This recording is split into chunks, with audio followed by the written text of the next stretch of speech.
Okay. Hello, stream. We have one more coming still, but um, I wanted to go ahead and get us started because he won't be right at the beginning. So for tonight, we do have at the beginning we have our guest stars who are going to finish the encounter from last week. At least finish the role play after the encounter. We'll see where it goes. And then we will be introducing Kira and Tempest back in, so that's very exciting. Yeah, I don't really have too much else to add to that, so I'm gonna go ahead and get started here with these guys.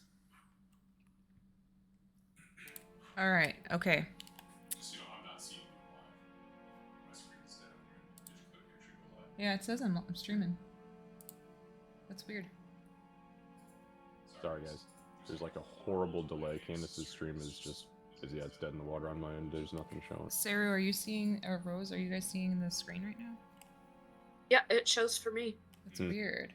Yeah. Yeah, I am seeing it as well. Maybe. I was in like 45 minutes early in mod mode, so. Alright, I refreshed. Okay. So, I'll do a quick mine's going. Okay, perfect. I can see it, no problem. Okay, good. All right. But I appreciate the feedback all the way around. Okay, so very quick recap from last week. Jared, the week before, had met up with the group and helped them stop, I should say, not help them with a bank heist. You guys weren't heisting the bank, somebody else was. And actually got invited back by Marcus to headquarters and spent the night for the first time ever in headquarters. Kind of a dream for most people. So Jared hung out, got to have breakfast, and actually was able to bring them on a dispatch from the watchdogs to a warehouse that was going to be getting attacked and hopefully stop the attack and stealing of equipment, which they did successfully do as far as I know, but they did encounter some pretty crazy looking creatures. I will go ahead and share those again really quick just as a refresher. We had the birds. Yeah. We had this purposefully messed up depiction of the Golden Commander. We have... that was the one with the ditto face, right? Yeah. Yeah, okay. And you guys also met, or I showed you a picture of your driver. God damn it, he's handsome. This is the guy that drives you to all of your stuff. Hey, there's Tempest. Howdy, welcome in. Hey, everybody. Sorry I'm a little late. No, it's okay. Welcome in. This guy's less smoldering and more kind, see? And then you also had these lovely things that you were dealing with, as well as some very, very small dragon statues and these. All of which, well, not your driver. You didn't fell the driver, but you did fell all the bad guys successfully. All the ones you could see. The gold statue being the last one. These things were not breathing. Some of them actually were hit in such a way with such kind of power that they melted because they were made of metal. And you find yourselves in what is now a quiet and large warehouse. All the ones you could see. That's what you said. You said, well, you felled all the bad guys. Well, all the ones you could see. Why was that necessary to say? Because I'm a DM. Yeah, so you guys find yourselves now standing here. Bhonken just did the final blow on the giant golden statue. And here you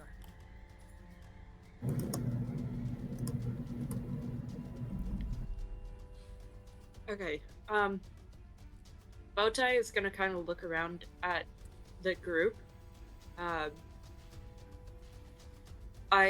And this is kind of a suggestion that we had last time of if we can find the technology that they were looking for on their bodies, we are going to leave that technology here and just let the owner know about what happened. If they don't already know. Okay, so you're searching right now? Is that Okay. Yep, searching the bodies for any technology that might have gone missing from the warehouse. Okay. Marcus will kind of spin the sabers around, and the blades will retract back into the scepters, and he'll clip it to the side. And he's gonna I'm just gonna do like a full scan of the area around us, just kind of looking around. We may want to. There are a lot of doors in this place. We may want to just do a sweep like we did the bank, Master Jared, and make sure everything is okay.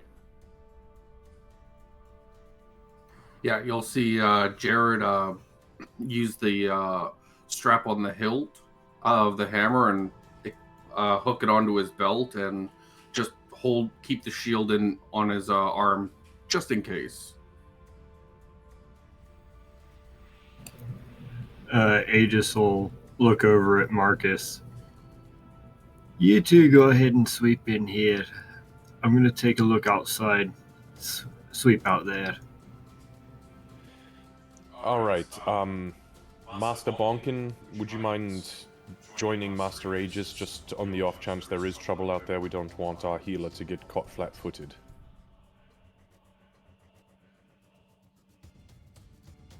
Candace, that's you. Lucy's not here. Oh, I'm like, come on, why aren't you talking? Yeah, all right. He'll go with Aegis and he'll accompany him outside. I had a feeling he'd be compliant. All right. Bowtie, if you want to gather up any valuables these entities may have, save for the technology they were after, maybe just pile it in the main room. And Master Jared, do you want to accompany me and do a quick sweep? Yes, Sir Marcus. I will proceed southward. Understood. I'll move to the west. Okay, so, Bowtie, go ahead and give me an investigation check, please. For those who are doing sweeps, give me perception checks, please. And I will do Bhonken's. I would like to say Aegis is less looking around for like obviously if he sees someone that looks like maybe part of this group, fine. But Aegis is more interested in who is on the rooftops. Is this person back? Okay. You and Bhonken got the same one. You said that was perception, yes? Yes.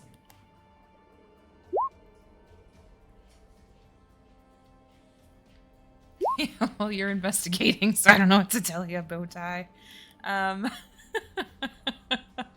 She ain't gonna find shit. Knowing your weaknesses is very important. So it's really, Bowtie, it's kind of hard to search them. Some of them are, now cooled puddles of metal from the way you guys killed them. Others were cut into pieces, but what you can say is from their remains, it doesn't look like they had they didn't have any technologies stashed on them. For those who are sweeping inside, let's see, Jared went south. Then I'm up Marcus on is the over here. northwest. Okay. Yeah, I'm just so gonna be pushing doors open and peeking sure. stuff. So these are kind of like, because these are crates, this part, but this is kind of like a doorway that was built. It's not a doorway, it's like a tunnel through. Yeah. So you can see straight through to the other side. Doesn't really look like anything was disturbed in there. Jared, that is a door. Are you going to open it? Yeah. Okay, it is unlocked, so. As you open it, when you walk in there, there's really nothing there. It's actually like an empty room. It looks like it could be used for an office if there was somebody kind of overseeing the warehouse, but there's nothing in there. And the one to the south. Go ahead. Yeah. The one That's to the what I was south about of to you. ask. Yeah. So that one is also unlocked. It's an empty room. And then this room has the one to the south there. It's got some like boxes and stuff stacked in the corners, but nothing that really stands out. You don't hear anything. And then there's a door to my west, right? Yeah, that's unlocked and it leads you back out to the hallway. These ones are not closed doors. So you can kind of peek in. You don't see anything. You're not hearing anything. Nothing looks suspicious to you in the south. For Marcus, as you made your way here, you would have seen that it looked like there were a couple of crates in this area that they were trying to bust into, but it didn't look successful. If there are crates there that they were trying to get into, can I just take a quick peek and see what the hell the crate, like, are they labeled? Do they have like tags on them or anything? They just have the company's name on them, but Okay. it's not anything special. Like they tried to pry open, because they're wooden crates. They tried to pry open one of the panels and they didn't successfully do it. You suspect perhaps you guys interrupted them during the process. Oh, interesting. Okay. Because you guys had those Duragar over here. Yeah. Okay. Well, then what I'll do, just for the sake of aesthetic, is I'm gonna go ahead and burn my telekinetic movement, and I'm going to. I'm assuming they're smaller than huge size. Yeah. Okay. So I'll go ahead and grab the crates that have been shifted out of place, and I'll gently lift them back up and set them into place, and I'll release the telekinesis. Great. And Jared and Bowtie, you both would hear. You can kind of hear like wood scratching on wood. And when you look over, you can see like the pink kind of glow that is very recognizable from Marcus. So there's Marcus, nothing else over here of Nope. note? The south, nothing of note.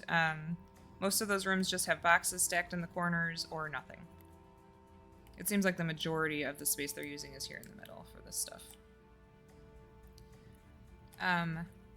And then, yeah, I didn't know if you wanted to keep moving around at all, Marcus. Yeah, I'm just gonna go to the far north and just make one pass. I mean, he's going quick, and just for note, he has his pistol. I meant to ask you this: is there a flashlight on his pistol or no? We didn't. I don't think we established. We hadn't no. discussed me putting an attachment on it, so I just wanted to ask. It is an Okay. option, but no, I don't think we. That's fine. I have dark vision, no big deal. Okay, that's a good point. Actually, wait a minute. I don't think I actually have dark vision. You should. I think I have. I do yeah. have dark vision. I was gonna say, if tieflings don't have dark vision, this Nah, is a bullshit game, and I quit. I only know because Brees definitely did, and it saved our asses in the sewers. So. I used to think the same way about Dragonborn, and that's why in my campaigns they do have dark vision. Okay. So yeah, he's just gonna do one pass down this hallway, looking in each of the little tunnel sections here, Okay. and then I'll just go to this room and just pop it open real quick and take a peek. Yeah, and this room is similar to what Jared found down below. It's pretty much bare. It's empty, but it does have some boxes in the corner. Nothing that really stands out. Just cardboard boxes. Okay. Then I'll head back to the front and see what Bowtie has managed to gather up here. Okay. And then Aegis and Bhonken. Ooh, you guys are rolling good, real good. We rolled so well. Master Aegis, did you hear anything? I did not hear anything. I can't say that I did, no. Did you see any ladies jumping through portals on the top of the building? Unfortunately, not any of that either.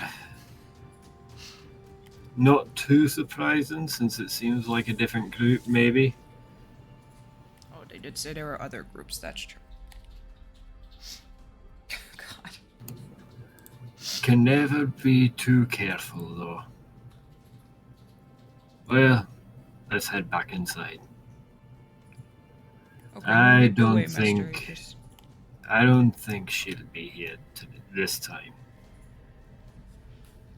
And yeah, we'll go ahead and lead our way in after we go ahead and do our sweep that was very unsuccessful. Yeah, so you walk around. You don't see any ladies jumping through portals on the top of this building.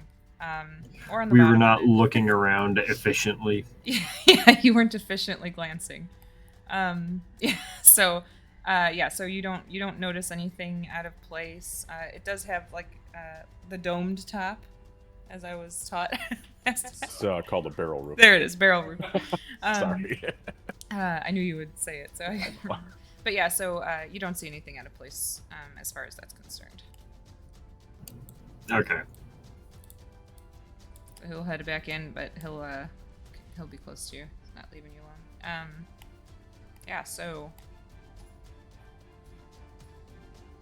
All right, Bowtie. The rest of the warehouse, at least to the north, seems pretty clear. Master Jared, considering you're here, I'm assuming it's the same to the south. Yes, sir, Marcus. There was nothing there. Just empty rooms, rooms filled with boxes that were not touched. There was nothing there. No other enemies. Wonderful. I noticed there was a couple of crates that had been torn off of the stack over there. I put them back. They seem untouched. It looks like they tried to pry it open, and it appears, anyways, that they were stopped in the process. So, yay us. And Bowtie's just gonna kind of smile, and you just kind of see this sigh of relief from her. And you'll notice at this point her rage will fade as she kind of lets go of it. Well, at least we don't have to worry about replacing the technology that could or might have been stolen if you didn't notice it taken. They're definitely going to want to get new boxes now. No one else noticed anything, I'm guessing, from the front? Nothing we had seen, no. Oh shit, Master Aegis, I didn't even realize you were behind me. Bhonken, why didn't you say something when you entered? Sorry, Master Marcus. I was distracted outside. That's the second time you've spooked me, Master Aegis. Your height, I'm sorry, I'm just not used to. Halflings, you elude me. Quite literally, visually, it's terrible. Oh, don't worry. People get used to it after a while. As long as you continue to make those absolutely delicious paninis. Oh. Bowtie is gonna kind of just look at Marcus and then look at Aegis. Please tell me you at least did the panini in the press. Of course I did. I have no idea what she's talking about, Yeah, but if I'm you- acting like I do. Go ahead and roll an insight check, Bowtie, and Aegis do deception. Like Aegis would have at least done it probably He like in a tried. skillet or He something with a weight on it, Of course I did. but not maybe specifically in a panini. Like that is his idea of a panini press.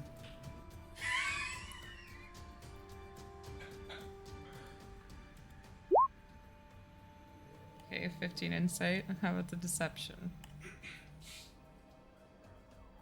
I wish I could influence this. Would I be able to hit him with guidance, or would I have to be next to him? You wouldn't know what was going on here, because... yeah, so... Wow, that's pretty close. So, Bowtie, you're pretty sure he did not use the press. You can't prove it, but you're pretty sure he was bullshitting just now. And it was... You were convinced until the very end when he said, I did. Like, the of course was super convincing. But then the I did, he faltered just a tiny bit and you caught it. Bowtie is just gonna... Alright, well, I guess there's some mechanics we need to introduce you guys to that will make your process a little bit easier with food and things. But I suggest we get out of here unless you want to be the one that tells the police why we're standing here amongst all these puddles of metal and force. That might be a good idea. I have no problem with the police. Yes, anyway. Marcus, I did rolls for everybody. You actually, when I rolled for you, you got a 15 for perception. What the fuck? Are you sure you might want to check those dice again? It was a good roll. Okay. But you think you hear shuffling from this room here, which you then realize you actually did not step into earlier. Wait, which room? Right here.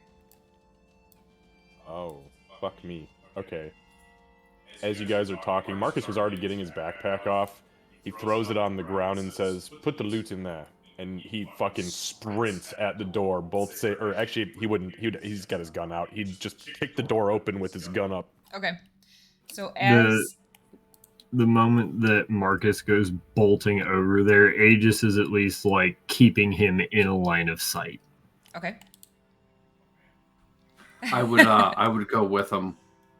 Okay. What's the matter, Sir Marcus? Listen, and then I just fucking Spartan kick the door open with the gun drawn. Just assuming, I mean, he's got enough sense to not just pull the trigger on anybody, but if it's a dark dwarf or a fucking automaton, he is gonna start. So, This is New Haven. so as Marcus. Generally how it goes. you as you kick the door in, it's just a split second that you see it. There is a circle on the ground. Aegis, yeah, you'd be able to see it. It looks kind of similar to what you saw the woman on the roof jumping into. But what you see jumping into the circle, and it is like all but in it already, is this.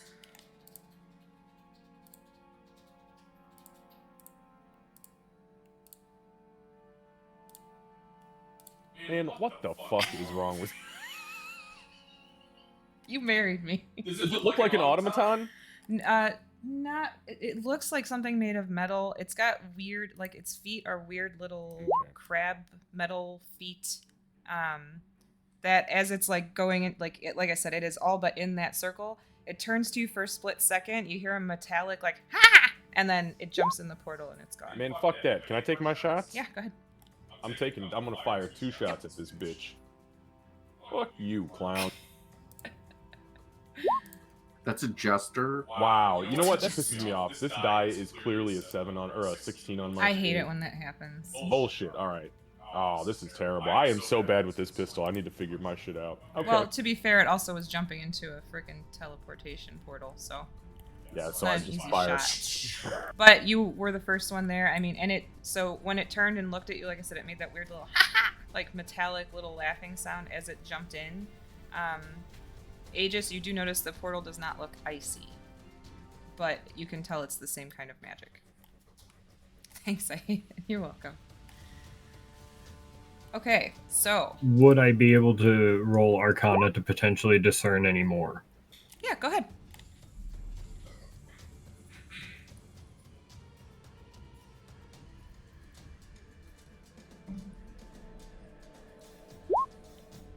Oh, I would say you definitely can. I will send you a little message like I did last time. Cool deal. Awesome. Okay. So yeah, so that happened. But Marcus is just gonna holster his gun at this point, and he's gonna go, fucking clown. Did you see that? Did anybody else see that thing jump? Master Aegis, the thing that you were talking about on our last mission, couple missions ago, the first one we went on when we were with our original crew, was the gate that the entity jumped through vertical or laying on the ground horizontally? Correct me if I'm wrong, but I do believe that was vertical, yeah, Candace? You're correct. It was vertical. This one was Okay. on the ground. Well, that one was vertical, so I don't know what the hell he was doing. And I suppose you can put a gate on any surface and make it work. Wizards You're not of course, wrong can there. create teleportation circles, so... Fuck. To be fair, too, it's not a bad way out. I mean, you just jump right through. Worst case, you land on your ass. That's fair. I can't believe I missed that thing, though. That was... I didn't check that room. I got comfortable with nothing anywhere else, so... Sorry about that. Take it as a lesson learned. Hmm. Remember it for next time. You got this. Do not fret, Sir Marcus. You at least tried. I did. I'll tell you what, though. 2 weeks is definitely not long enough to figure out how to use this fucking thing because I constantly miss, and I'm not entirely sure how far the projectile travels once I've missed my target, so probably figure this out. How much of this is Bowtie hearing? They're not hiding it. So. Oh, I'm standing right there, 20 feet away. Okay, so Bowtie is gonna kind of look at you, with the well, considering it's a pistol, I mean most weapons kind of have this ricochet to it, like it'll bounce. So it might not even be distance if you can get it to bounce the right way, even if you miss directly. Well, hopefully me missing directly doesn't bounce it off an orphan's head and into a homeless woman. Mr. Marcus, I wish you wouldn't talk like that. It's true. That's what my fear is. If I miss my enemy, I'd rather it not ricochet off to innocents. That's my point. I need to hit the target I'm aiming for. And once I get really good, Mistress Bowtie, I promise you I will learn trick shots, and the orphans will always survive. I like that story better. I almost said Ilde for a second. Wrong campaign. No yeah. Ilde here. Bowtie is just gonna kind of look at you. Well, let's just hope that there won't be a next time and that it won't be in an orphanage. Wait. You lock your orphans up in this time and place? They don't just roam freely? Oh, no. It's not like... It's more of a housing situation versus like, they have a place to stay instead of them being in chains or something. Wow, my goodness. Right. Kind of like glances down at your gauntlet again. Marcus, I think I get it. It's like it's like an inn for all the orphans, except they don't got to pay for the room. That part. Oh, They don't have to pay for anything. excellent. As long as they're getting enough beer, then Master Aegis is right. Let them stay at the inn. You're definitely Bowtie is just gonna like internally panic, but the panic is very clear on her face. Do an insight What the check, hell Marcus. do you mean? I was Anybody about to can. say, Yeah, do an insight check. Aegis would be looking back at Marcus and just going, I can agree with you there. He'd be right along with it. Go ahead and give a deception if you haven't already, Bowtie.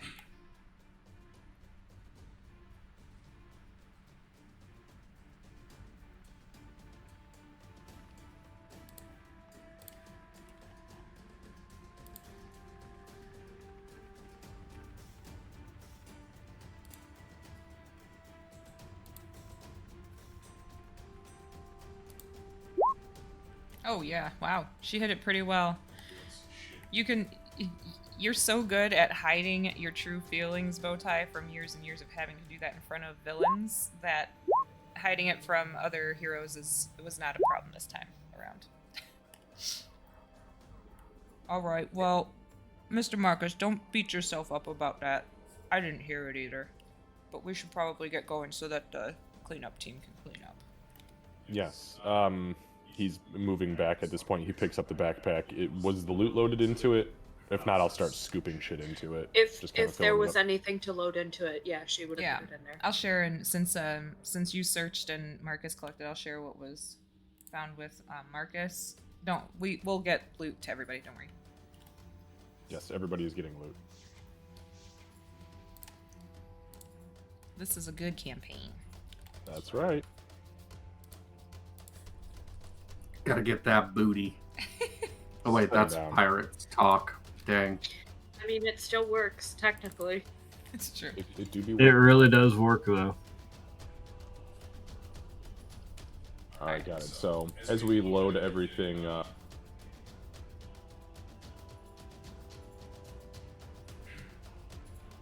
as I scoop kind of everything up, and it's copy and pasted, so I'll just do the division really quick. Marcus will say, alright, time to, he kind of glances around. Wagga. Odd. Alright, let's go.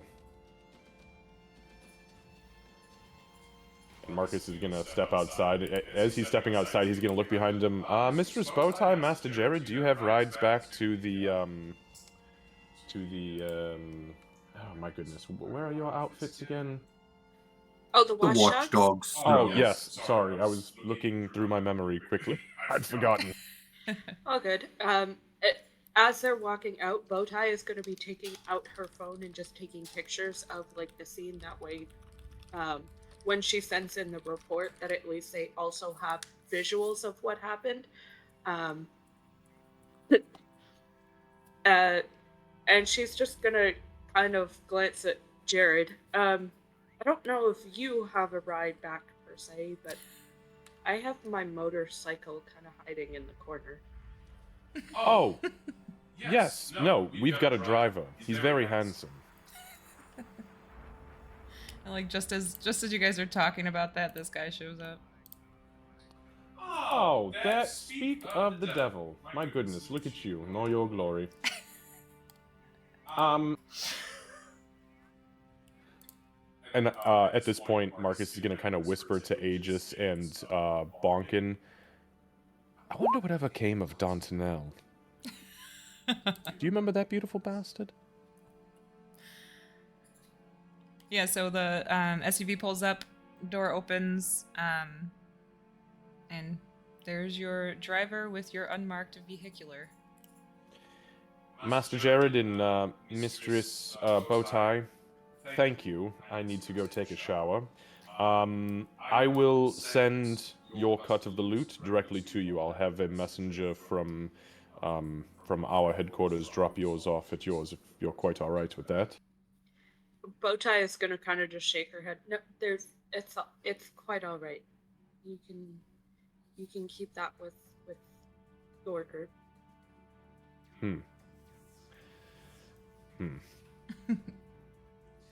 All right. He kind of climbs into the passenger seat. Master Aegis, Master Bhonken. Bhonken will climb in as well, kind of clumsily. Yeah, Aegis will climb in, and as he does, he'll look up at Marcus and just go, all I can say is I hope Dantanel and his wife would end up having a good time with that kid.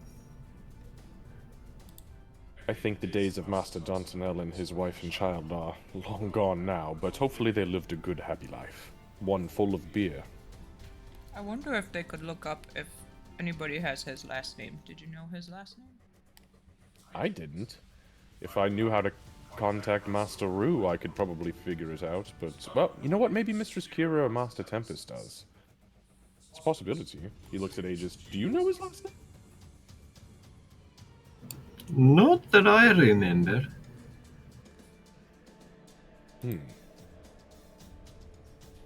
Well, that's a problem for later. So I'll shut the door, and I'll kind of give the signal to the driver, but I'll roll the window down halfway, and he's gonna call out to Bowtie.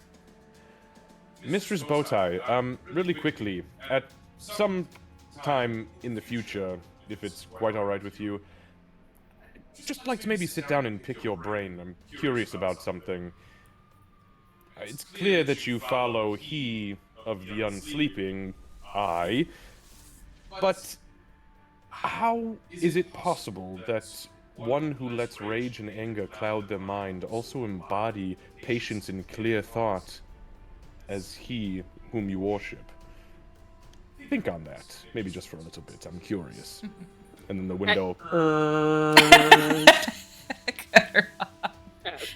She's just Gerald gonna kind just of wave. smile and wave at the group as the driver kind of goes off, because she's like, well, shit, I don't know how I'm gonna get in contact with these people. I'm assuming Jared will know. I got none of their contact info. Yo, it's a big fucking building in the middle of town. Just knock on the front door. They don't even know what phone numbers are yet, so. I don't even have a fair. cell phone, do I? No, none of us none of you have phones. cell phones yet. None of us. Yeah, so as the driver starts to take off, he gives a respectful nod to both of you, and the car drives away towards where you know Alpha League headquarters to be. And thank you both so much for joining us. It was such a pleasure to have you. We will have you again at some point. Join the group. Maybe we'll just do a crazy 7-person thing. I don't know. We'll see. Thank you so very much for joining us. I really appreciate you tuning in. And I appreciate the invite more than you could know. Thank you everyone for having me, and yeah, we'll talk again soon. Absolutely. I'm bummed I didn't get to play with you guys. Yeah, I know. Sorry, guys. We will Eventually, soon. don't worry. Yeah. All right. Okay, so the car brings you back to headquarters. Let me switch y'all there. Quarters.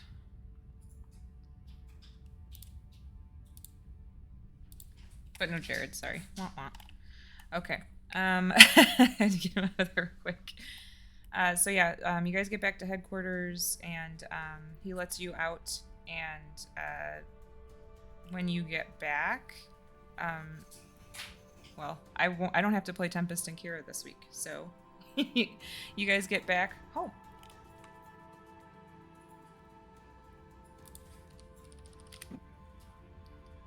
You guys would probably just be hearing a lot of saxophone music happening in the on the balcony there, probably just rocking out best you can, doing some practicing. Can we hear it from the ground when we get out of the car? Not from his room. Oh, he's pretty high up. Yeah. How many floors is this place? I don't So think you we guys are ever- actually right in the middle. You're on the 16th floor. Oh shit! That's Oh, I would be out on in the open air. Oh, okay. just Then kinda, yeah, you definitely do. kind of hear it. rocking out. Yeah. Oh, okay, yeah. Yeah. Well, So it sounds like somebody's having fun.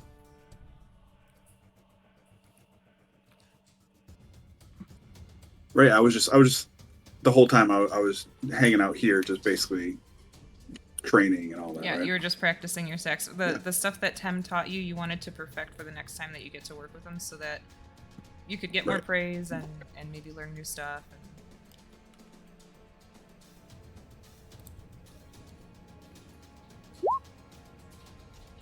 I'm pretty sure that knowing the music is coming from the balcony means that it's a safe time, so she's gonna do her sneaking to the kitchen real fast. Okay, so Kira's sneaking into the kitchen to get food when she thinks everyone's gone, and ding! Oh, Master Aegis, can you whip us up some of those paninis, please? And make sure to use extra pesto, because my god, does it bring out the flavor in that smoked turkey. I'm gonna take a shower, excuse me. I feel like she does. That sounds like a good idea. Kira's gonna like freeze with like two monsters, a Red Bull, a thing of coffee, and a bag of Doritos in her mouth, and then start doing like the over dramatized trying to, and then she's caught absolutely red-handed. Oi! Hey there, Kira. I was just about to make us some food. You want any? Making paninis. Thank you. So she kind of drops the bag of Doritos, or alternatively world-named Doritos, and then I'm good. Whatever a panini is, but I'm good. Thank you. Think of it like a really tasty sandwich. I'll leave you one on the counter in case you change your mind. I appreciate that. Thank you, Aegis. And then, yeah, Aegis will walk on in and get started on some more paninis. Okay, you know what to do.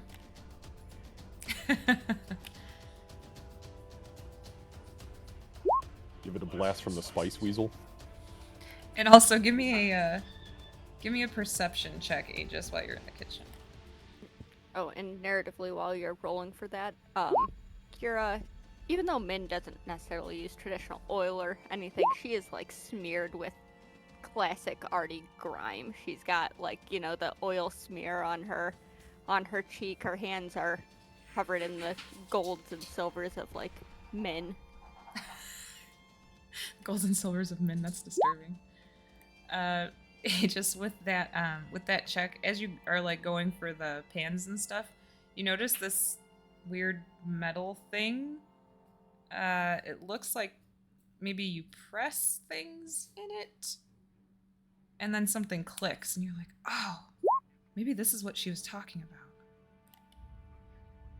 So you can choose to use that tool or not. That's up to you, but you did find it. You've located it.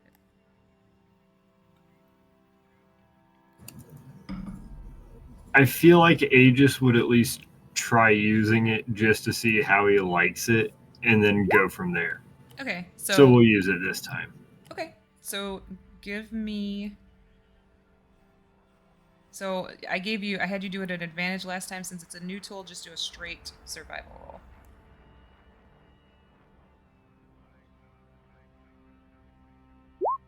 Oh no. So you forgot to plug it in, and you end up switching over to. You didn't know you had to plug it in. This is all new. So you switch over to cooking them the same way you did last time because you know that people are counting on paninis right now. But you take a mental note to ask how the hell to use that thing later because now it's a new villain. It's the villain of the week. The panini press. Yeah. Go ahead and give me another survival. You can do it with advantage.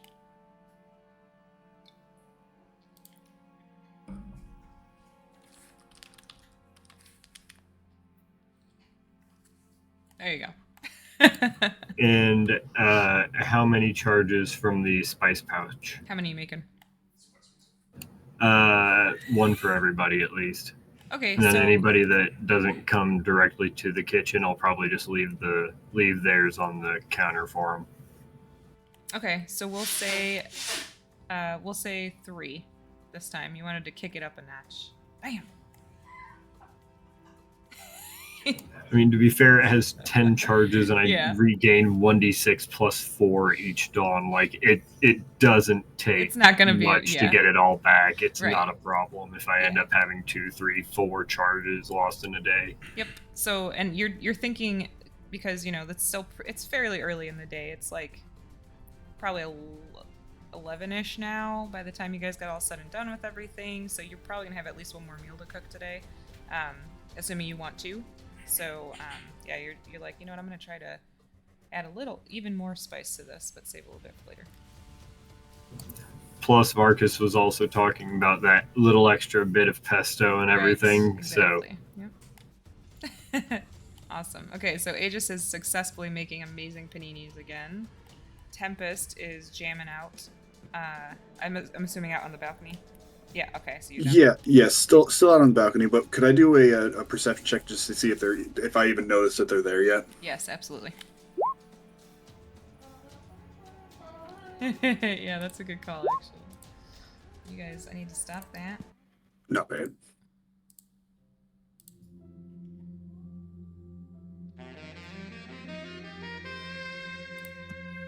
Oh, I also uploaded my own little saxophone Did you? tune. I don't know if this works though. Hang on. Yeah. Awesome. That's amazing. Inspired. Oh, that's Do you have an DM great. inspiration right now, Tempest? I do not. Please take one. That was amazing. Okay. Yeah, so with the 15 you do, it's like one of the times that you're just kind of stopping oddly enough to take a breath. No, something you didn't think you'd have to do at any point consciously, but yeah, you just stop, take a breath, and you can hear that Marcus you can hear maybe his door close, you can hear Aegis in the kitchen. Oh shit! Is that paninis? Yeah. So he'll Tempest will pack up his saxophone and come on in. Oh, hey guys, you back? Hey guys. Sorry. Hi. You guys. What did I miss? Oh, hi. Tempest. How's it going? Kira's slowly moving. Making paninis. You want one?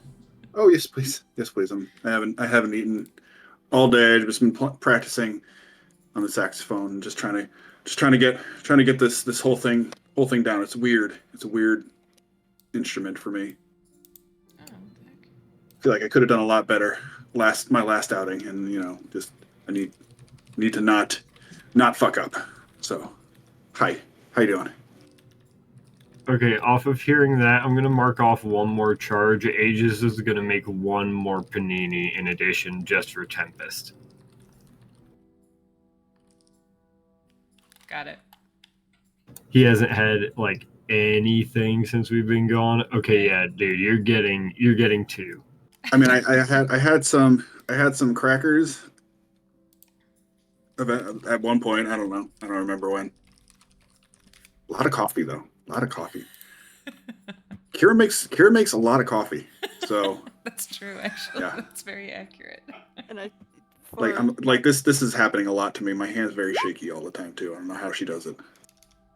as she's setting down her absolute pile of energy drinks onto the table and going back out,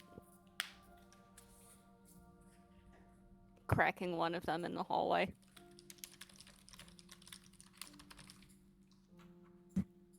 So what kind of fun did you guys have out there today? What was the villain of the week today? Villain of the week. Some sorts of good to see you, by the way. Oh, hi. Yes, hi. Sorry. A lot of caffeine. Yes, my goodness, this whole place smells like espresso. Ah, Mistress Kira. Hello. You've got smudges on your face. Are you okay? Oh yeah, I'm fine, thank you. And she like tries to get it off, just completely smears everything. I was Marcus just will. finishing some things up. Kira, hang on here. Aegis will walk on over real quick and he'll wave his hand kind of in front of Kira's face across like this as he says the incantation for prestidigitation to clean her face. That's fucking awesome. Taking DM inspiration for that too, Aegis. That was very like Papa what you were Bear. about. Yeah. This is very romantic.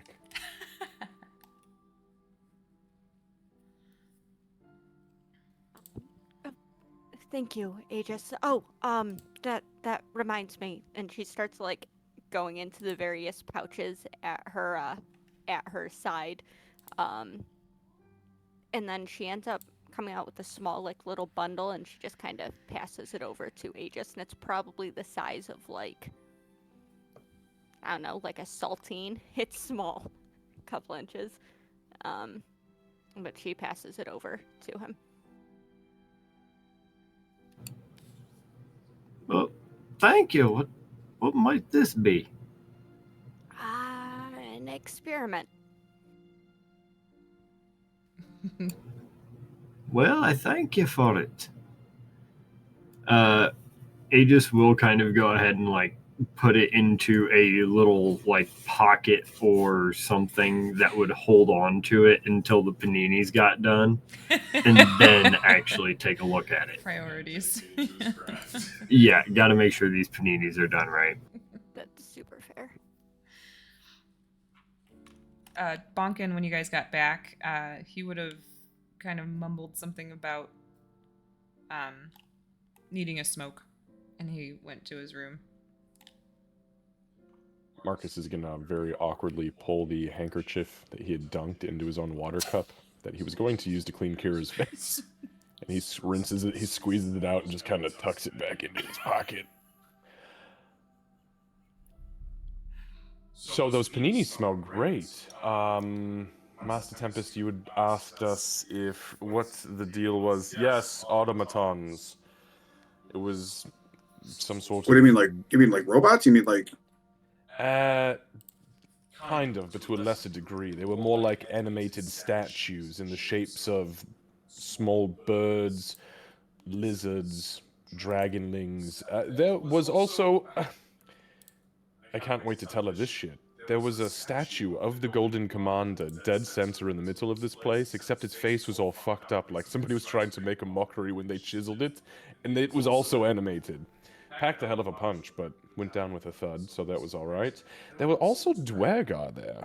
Like, living, breathing Dwergar, but they were decked out in gear that was pretty high-tech. Like, compared to kind of what I would normally wear, but a little bit more rudimentary. So Like- Kira's eyes just absolutely lit up the second you started talking about the automatons and the machines, and you have her 100% undivided attention there as she's listening. Yeah, I mean, do you mean like Min? Like robots like Min? So no. Min is more like truly mechanical in nature. These things, Master Aegis, correct me if I'm wrong, but they were more like solid objects, but they had been given life, right? Like animation? If I remember correctly, there was even a couple of them. It was literally just a hollow metal statue, animated. That's right, because they melted, didn't they? Quite easily. My bonfire did that to one of them. That's right. There was Fucking- also... I'm sorry. You go ahead and make a dragon statue and it gets melted by fire. You did something wrong making that statue. No, I agree completely. It's almost as if it was made of wax or something. But also, we found... do you remember when Master Aegis saw that entity jump through a portal when we were fighting those ice creatures? Yeah, the one up on the roof, right? Yes, yes. Well, we encountered something similar, though these were obviously not icy creatures. There was another entity that when I'd missed a door, went back to it because I thought I heard something. When I kicked it open, there was this creature that I kid you not, looked to me like a jester, made of clockwork parts. And it shouted at me before jumping into this circle on the ground and melting into it. So that sucked. I tried to shoot it a couple times, but it got away faster than my bullets could reach it. So we're fighting robots now. And entities made of ice and... Oh, Shadow as well. We stopped a bank from being robbed and there were creatures there. Oh, actually that reminds me, Mistress Kira. Yes, there are Githyanki here. I trust you and your people are well aware of what the Githyanki are capable of. What's a Githyanki? They're like spacefaring... tall spacefaring intelligent goblins. Actually, that's a DM question. Would she be aware? Yeah. Okay. Yeah, Cool. she knows what Githyanki are, yeah. Cool. I have no reason to imagine Tempest would. No, Tempest definitely does No, not. absolutely no, not.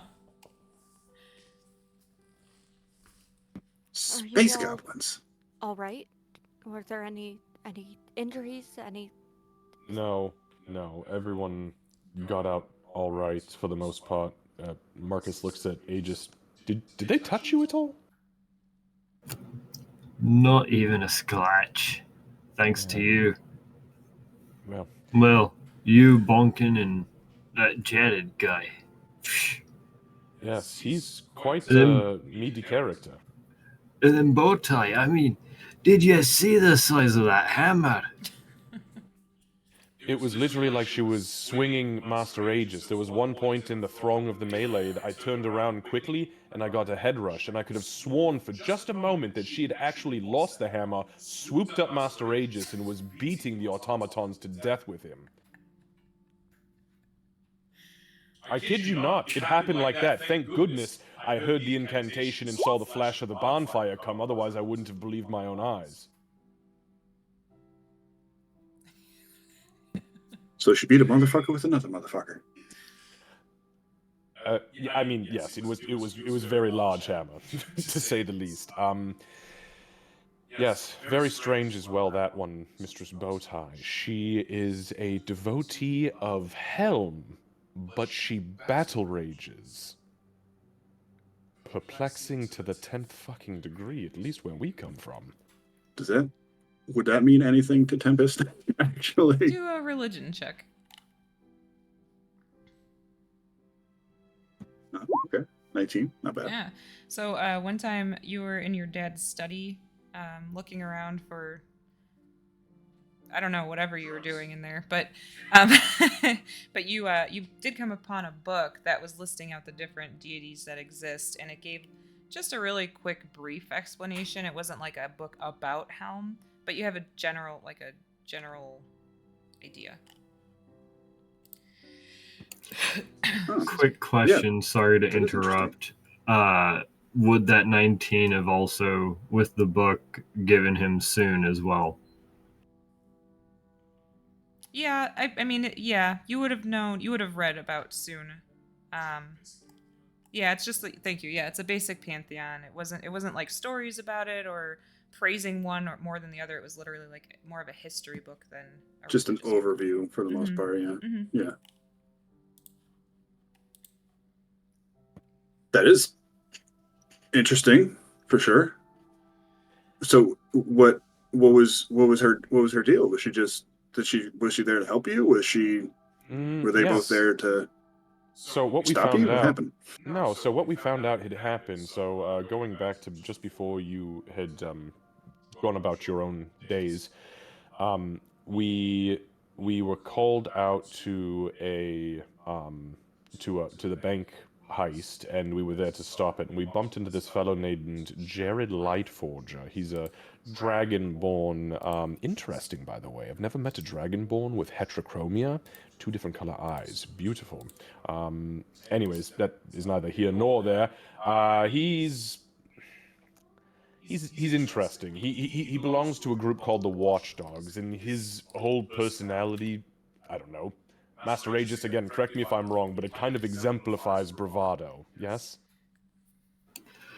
Oh, you'd have to say that at least one more time, I think, just to go ahead and make it accurate. But paninis are done, everyone. Oh, fucking starving. Oh, thank goodness. Yeah, these paninis are friggin' delicious. Tempest, this is the best thing you've eaten since you guys got here, and probably one of the best things you've had in your life. Marcus, this is a step up from the last time. You're not sure how the hell he managed it. And Kira, despite the fact that you've been you've just been sneaking snacks, let's be frank. You've been stealing Cheetos out of the pantry. A piece of cheese here and there. This is amazing. It would have been, even if you weren't really hungry, but since you were, you gobble it up pretty quickly, which is expected, really, at this point. I think Kira it's even more than that. Like she practically just inhales this thing, like searches out the last of the little crumbs from where Bits had fallen, and just absolutely cleans the plate. How is it? I've never had this much flavor and spice in my entire life. I don't understand. Like every single meal you have in this world, it's insane. Everything back in our time was just fucking bland and boiled. This is amazing. Thank you for this. This is fantastic. I needed this. Oh, you're very welcome. I learned well from my mom and pops. Well, they taught you well. This sandwich just absolutely unbeatable. Master Tempest and Master Aegis. Well, shit, I guess the question goes for Mistress Kira as well, as I'm not entirely sure of all of your capabilities yet, but I've picked up a few things in the last couple of weeks, and we have some loot to discuss as far as our cut from the first mission we'd gone on. Can any of you perform a detect magic incantation or invocation or ritual? I know the mages back in our time could do it, and I've not met anyone except for our group and these 2 other folks we've been adventuring with to have used magic. I don't even think the Golden Commander can. Don't tell her I said that. I have the capabilities of doing so. Oh, shit, perfect. That works out great, because I actually don't. So I will put Candace, I'm going to pull out of my backpack, I'm going to flip it around on my lap and pull out the flask, the ivory game piece, the flask of wine, the brass ring, and the spectacles that we just picked up. Okay. And I'm going to say, I have no clue. The Golden Commander said she could get somebody to look into it, but I'm impatient and would rather utilize our own resources. Where possible, I'm not ungrateful for the roof over our head. I She seems a little bit embarrassed. I have the capability, but I probably wouldn't be able to do so until after I slept. It's been a long couple of days, and that's not something I typically set out to be able to do. Oh. Oh. Oh. All right. Well, could have told me before I pulled all 9 of these things out of my backpack awkwardly, but all right.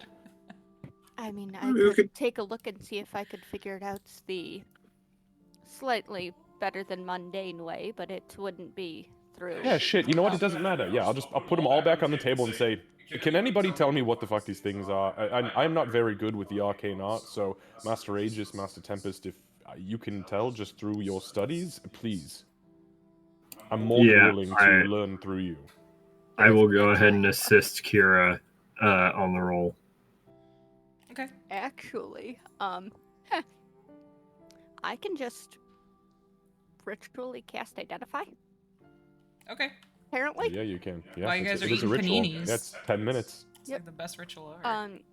So she's gonna like pull out a couple of supplies, and then just pause and say, Aegis, this thing that I'm going to do, it requires a little more fuel. Do you happen to have another panini? I could make one up real quick. Wonderful. And then she's going to absolutely using Min to like assist, bring supplies, etc. She's going to begin ritually casting Identify. Okay. So I've only got 5 items that we need to identify, so it'll take like almost an hour, but Yeah. I'll sit and eat paninis for an hour. I got no problem with that.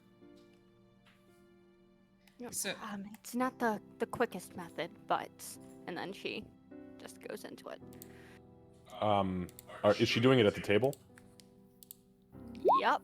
Okay, I'm just making sure. I'll clear everything off then, and Marcus will kind of like push his chair back into the corner, and he kind of just like nonchalantly pulls a notebook out and his pen, and he's just watching and taking notes. So you did the ring, the spectacles. Yeah, sorry, it's the it's the ring and the spectacles that we just picked up, and then from the first or from the last one, it's the flask of wine, which might be mundane, the ivory game piece, and the flask from the very first one with the ice creatures. Okay. Allied, I can do some of this not as a ritual, so it's only going to take about 25 minutes for all of this, or 23.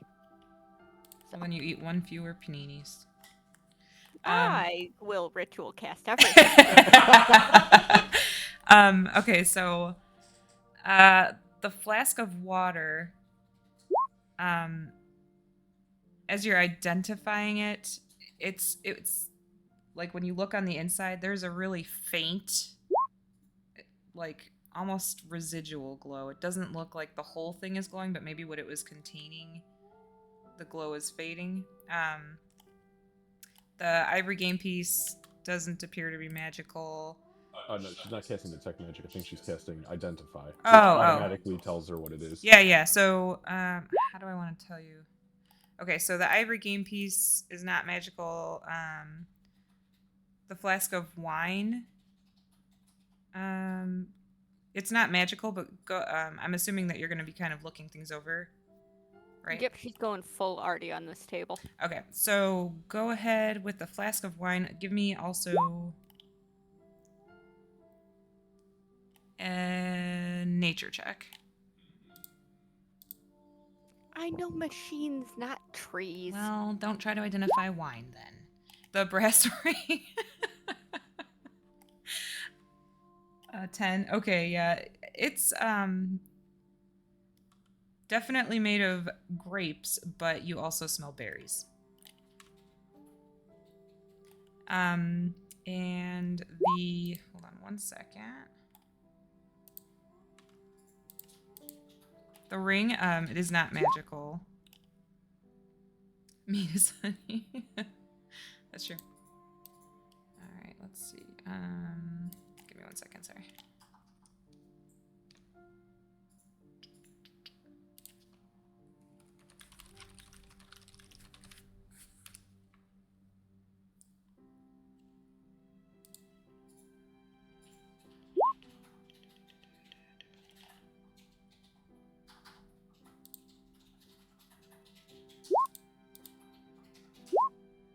Sorry, give me 1 second. I don't know where my thingy went.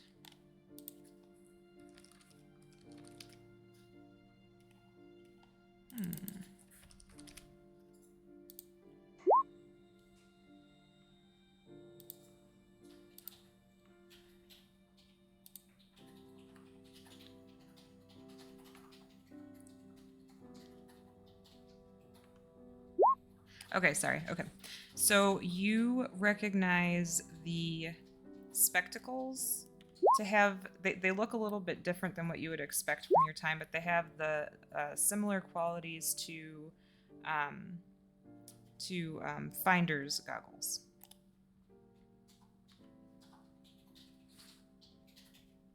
I'm sorry, is that wine? That's wine's not magical, right? You're gonna You gonna drink that? He pushes it across the table. I Kira- don't drink. Thank Kira you. just like, if the question is towards her as she's doing stuff, she like pauses long enough to like hold up a shushing finger and then continues. To Tempest? Yeah, Okay. she's focusing on stuff. And she's Tempest learning just things. okay, fine. Yep, I'll take it, and he'll find himself a mug in the in the pantry and just kind of fill it up. All right. You grab a mug from next to the wine glasses. Aegis will come on over with the other panini now.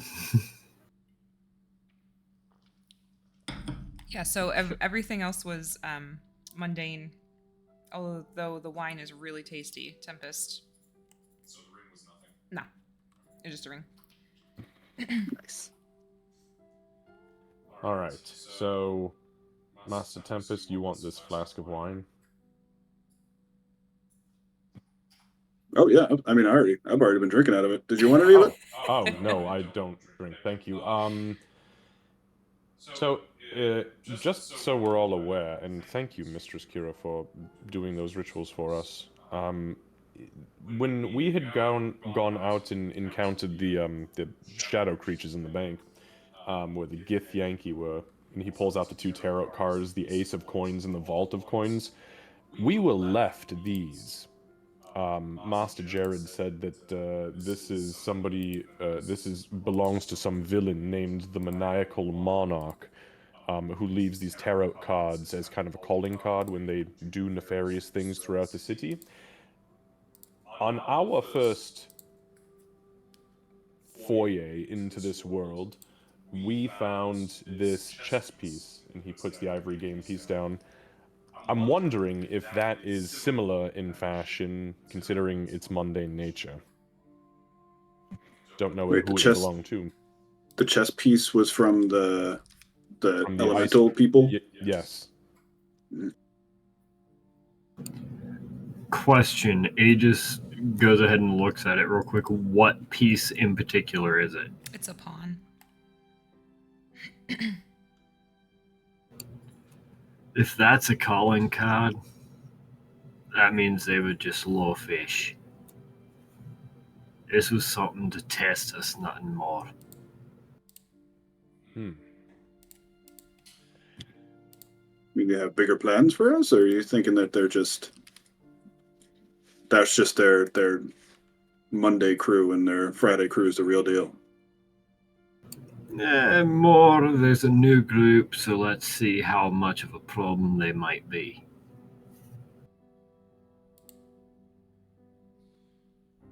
Well, they haven't seen the last of us yet if they want to keep playing games, but it's good to note that these entities have some sort of calling card on them. I'm wondering, he points at the ring, if that has anything to do with the group we just encountered. I think those creatures were made of brass. I'd have to agree, but I also wonder if maybe the 2 that we went on with the watchdogs weren't connected. At least connected in the sense that it's to the same group. I mean, we had Jared talk about the tarot cards being the Maniacal Monarch. And then, let's be honest about that, whatever the hell that was, that clown thing you'd seen. Don't know if I'd maybe go as far as maniacal, but it certainly wasn't exactly pleasant to see either. Is there anything on the ring? May I see it? Is it He kind of like pushes the ring towards Tempest. it's just a brass ring, or is there any Yeah. like etchings on it? It's a brass ring. Even looking closely at it, you don't see anything that stands out. It looks like it's scratched, but that could possibly have been from combat. But yeah, you don't see anything, any inscription, any writing, anything like that. Has anyone else from Alpha League seen these yet? No, to be honest with you, since our first mission, we haven't seen or heard from the Golden Commander. So Oh yeah, that's actually, true. that's Yeah, not the true. whole time, I talked to her once. and I haven't seen her the entire time I've been here, right? Like she hasn't come up or anything. No, she didn't. I mean, you were in your room for a lot of the time, so if she did, she may have not wanted to bother you. Right. But Yeah. you I haven't bet seen we're her. both very distracted. Yeah. Yeah. And I mean, to be Huh. fair, you and Kira were distracted for 2 days. It wasn't like it hasn't Yeah. actually been 2 weeks of in-game time. Well, I mean, yeah, I haven't seen her here either, but I mean, I've been very distracted with my practicing, and but I suppose she would have made herself known if she wanted to be seen. So, yeah, I suppose it's strange I haven't seen her. And then you saw a statue of her later, Yes, but the face was like all a mockery. Yeah. Right. Yeah. Do you think she's been kidnapped? I don't think so. I mean, I suppose it's possible, but I feel like this whole place would be buzzing or locked down if that was the case, and it was pretty normal when we came in. So I know where her room is. I'll maybe go up and fetch her if you all want to sit down and have a conversation, try and get some answers on all of this nonsense. Well, yeah. I mean, I feel like having these calling cards and not seeing her, and then you guys seeing a mockery of her later. I feel like it's really important to bring it up to her, and I'm sure the cleanup crew will probably find a lot more. Right? Their job is to also investigate the area as well, like not just clean up the area, but also investigate. That's what I think. I think that's supposed to be the situation. They're supposed to get more details. Plus, we've been bringing back people alive left and right, so they've got plenty of interrogation fodder. Yeah, let's bring this up to the Golden Commander. I was about to say, Marcus, if you wouldn't mind, I'd like to go with you actually on that. Something I want to follow up with it on. Oh, absolutely. Quickly though, as far as the rest of this stuff is concerned, since it's kind of all of our thing, Mistress Kira, these Finder's goggles, the way you describe them makes them sound very interesting. But for that specific point of that you, in order to utilize them properly, you must be bound by the mark of finding. Aren't the marks a thing of days gone by? None of you are marked with the mark of finding, correct? Because I am not, so we may be able to just sell this. It might be different than what I knew. Sometimes things read a little differently here. Might be worth asking the Golden Commander about. Okay, fair enough. And then how about, let's see, we've got that, we've got Master Aegis has already taken a scroll because I believe he was the only one who could potentially have even utilized it. And honestly, there's not a whole lot else here since it's mundane. Master Tempest, you have the flask of wine, so I'll delete that. Oh, we did find 2 greater healing potions. I don't know who wants to hold on to those. For emergencies, I'd say the ones who can't heal. I mean, I can cast some healings, and I know Aegis can. So I think Kira, you can as well, can't you? Yeah. So I'd say like give it to Marcus and Bhonken, right? 1 to each. Okay. If everyone's all right with that, then I'll go ahead and make that happen. You two are the only ones that can't heal yourselves. Understood. I'd It would be rather nice you to bring have you back, just in case you go down. Exactly. It's versatile.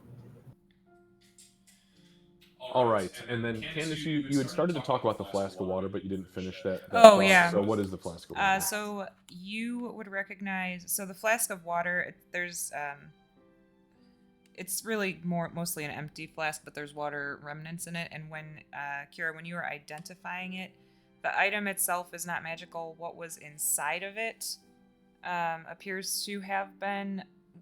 Marcus, can you give me an intelligence check with advantage? I mean, sure. Intelligence check, you said? Yes. This is because of the discovery you made in that first fight. 17. Yeah, so that's easy. So you're able to surmise with her telling you that what's inside of there is magical. What was inside of it was magical, but not the flask itself. That was probably where they were keeping the water they put into the fog machine. Ah. Oh my goodness. Never mind. That's the juice they were putting inside those foggers that were creating that mist in the park. I'm guessing it had some sort of magical property if you say that you're picking up something in it. There's something, but I wish we had thought to acquire one of those machines. I would have loved to see exactly what they were doing with it. Yeah, sorry about that. I kind of yeeted the good one and put my blades through the second, didn't I? Yeah, that was on me. Or maybe we can ask the Golden Commander. Maybe she has something like that you can play with here. It's better that you did so and put an end to the threats, but for future things, even if something is damaged, that does not mean it's not worth retrieving. If it's something partially living, like an automaton, would you like me to just tear their arms off and allow you to subdue them however you need to? So she, actively cringes at the thought. That seems a bit harsh. Well, what if I'm getting my skull beaten? I surely can't wrap it up in rope. Yes, of course your life comes first, but if it comes down to it, the less damage, the easier it is to understand. Understood. So, minimal arm tearing, if possible. Please. Understood. I think I got something that could help you with that, Marcus. If it ever comes up. All right. Yes, if it comes down to a very special automaton system and me needing to bind it and not rip its arms off. I like your magic. If I'm being perfectly honest, though, even right now, you see him go ahead and think about it for a moment real quick. It'd take a lot of castings, and I'd probably only have about 10 minutes worth.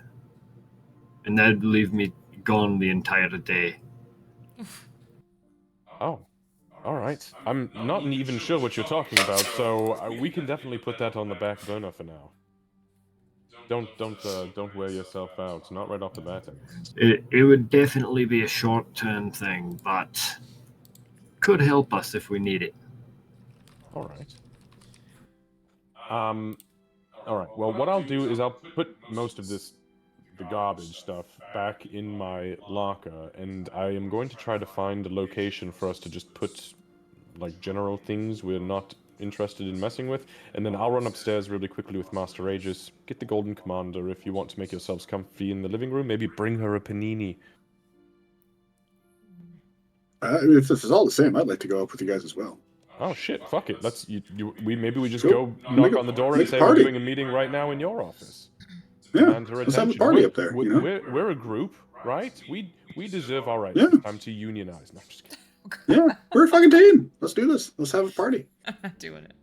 Mistress Kira? She looks back towards the hallway and unfinished projects and then sighs a little and says, "Yes, let's go."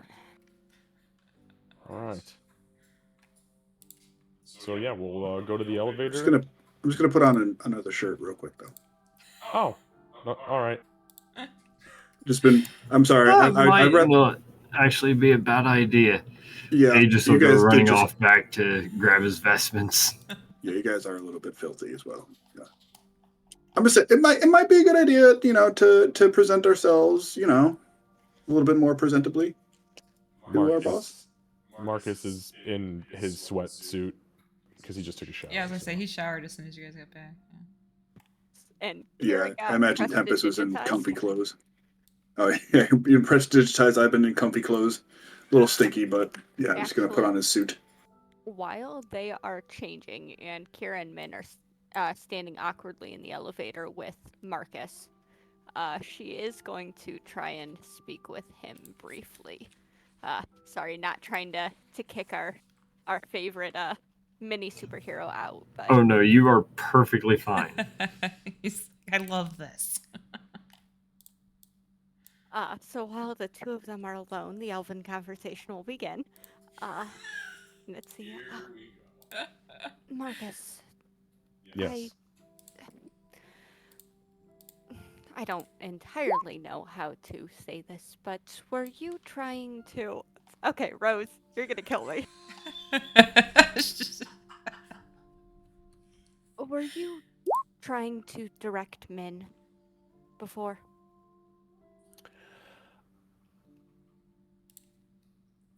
Yes.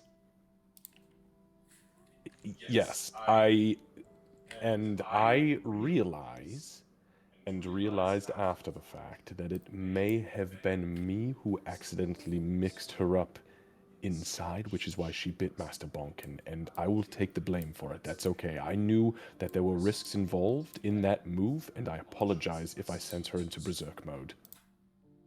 So she winces a little bit. No, it's not so much that, and... Oh, thank goodness. If that were the case, then I would need a similar excuse for stabbing him. But no, I wanted to say that it's kind of it's a good idea, but it won't work until it does. She's searching for the right words and says, Min won't respond to another while I am conscious. If I am unable to respond, she will do whatever it takes to put down the thing that took me out. But then, afterwards, she should recognize you and the others as, if not friends, then allies, and be able to help then. That's very good to know. Did you just make that a thing, or has that been part of her existence this entire time? Where she won't respond to another while I am conscious? Yes. That's... no, that's pretty much always been a safety measure. Good. The last thing I want is, somebody I've just met hearing me tell her to kill and then sending her after me. But... Touche.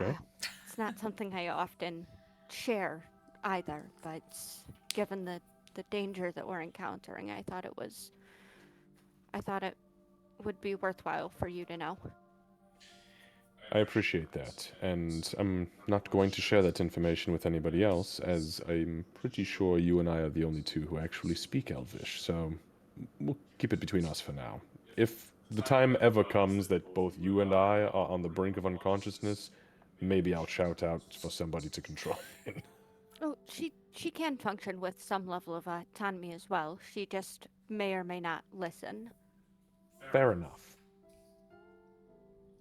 She's more than capable of defending were we to rest, or make camp somewhere, or otherwise be caught off guard in a poor situation. She cannot be subject to sleep effects. She never has to rest herself. She makes essentially the perfect guard, perfect companion for that. That's very good to know. That will give us a lot of freedom if we have to travel outside of this building for extended periods of time, for sure. Nods a little bit, seems a little flustered. And just, well, I didn't quite build her with the thought of working with a group in yet another world, but we're here, so. Yes, and it's very strange out there. There are other groups like what we have here in this building, and some are more or less advanced than we are. This group that we've just recently met, they seem a little bit lower technology driven, and a little bit more natural world driven, so it seems. So I think we've got a lot of things to discover as we begin to branch out. That reminds me, these spectacles you found, he's going to pull them out of the bag and hand them over to her. With the way you explained them, there's no way that anyone else is going to get use out of them except for you. However, maybe you should be the one, since you performed the ritual, to talk to the Golden Commander about what exactly this mark of the whatever it was is. She'll, very much seeming surprised, just kind of fumble at them, take them, and then tuck them very, very carefully away. I can do that. Of course, if it turns out that this mark is still required and we have no way of accessing it, should be able to fetch us a fair bit of coin. I figured as much. Or I can take them apart and see if I can repurpose them for something else. Shit, that might even be cooler. Strap a crossbow to the back of Min. She turns and looks at Min. I feel like Or this Min pistol. Can you put this pistol somehow in her mouth? Do you... She looks frequently in our direction. Is that something you would really want? No, especially not that I know her kill commands now. No, One of. Yeah, I only need to know one. One is effective, and it's terrifying. Thank you. He puts his gun away. I've got to stop taking that thing out like it's a toy because I miss very regularly. Do you know, I might... We should spend some time practicing with it. I haven't gone into the training rooms at all, but it's... Perhaps we can figure something out. It's pretty cool. It packs a punch, that's for sure. When it hits. It's like a 15% hit ratio right now for me. And your blades, your other ones, I have an idea about those too, but I'll need to sleep on that another night or two. Okay, interesting. I'm curious. I mean, I can't let you take them apart. They're literally tied directly to my psyche. Are they... How tied? Are they magical enough themselves? He just pulls the scepter off, kind of holds it vertically, and you'll see his eyes kind of flash pink, and then the grip flashes pink, and then the blades... But that's you using your innate abilities to be able to activate it. Yes? Correct. It's supernatural by nature. It's not magical in any way, shape, or form. And then he blinks and the blades... But my point is I can't let you take this apart to figure it out because it is tied to my psyche, and if you do so, it will feel as if my brain is being ripped out of my skull. No taking it apart. What about adding things on, though? Oh, absolutely. Well, wait, hold on now. Oh, shit. Yes. Tell me, we'll talk about what you have in store, and then we'll go from there. Too late, you agreed. I suppose I know your secret, you know mine. That is that it will hurt if these break. Where the fuck are they, by the way? Master Aegis! That's in common. Right as Yeah, you just say like that, comes- Aegis yeah. comes walking on in. Oh, if it ain't the two lovebirds in here. The what? Sorry. me. Sorry. Marcus kind of bends down low as the door closes behind Tempest, and he just goes, "Lovebirds, I saw you magically cleaning her face." And then he just pats him on the shoulder. All right, that's a good place for us to do our break. Um, let's do 5-10 minutes. Get up, go potty, as we always say. Grab a snack, whatever. We're gonna go get our kids down. We shall return. See you guys in a few.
I have a cat who is demanding all of the attention, so now he is hostage for a moment.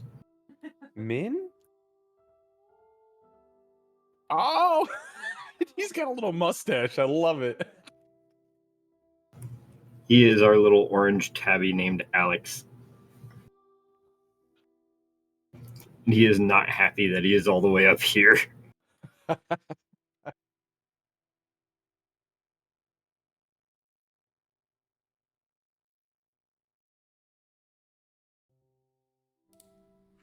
And we're back. Okay. So everybody has scrunched into the elevator, and Aegis and Marcus were whispering sweet nothings at each other. Marcus just pats Aegis on the shoulder and then stands all the way back up. Right, Master Tempest, can you hit 27? Oh, 33, that's it. 33. I don't know who's on 27. Shit, I already pushed 27. That's Okay, all right. 33. Hit 33 as well. We'll just pretend like the door, you know. What do we do when it opens and somebody's waiting on the elevator, though? Sorry, wrong floor. And then just push the close button. Oh, okay. Got it. So yeah, you guys Oh, get, no, we can take them up, but they're going to have to go down afterwards. you guys get to 27, the doors open. A euphemism? There's nobody there though. They just, you're looking at a, Oh, like thank the gods. Okay, good. you're looking at a blank hall, or not a blank hall, but an empty hallway with doors. It looks like maybe an office floor. That was close. Doors close, and it continues its climb to.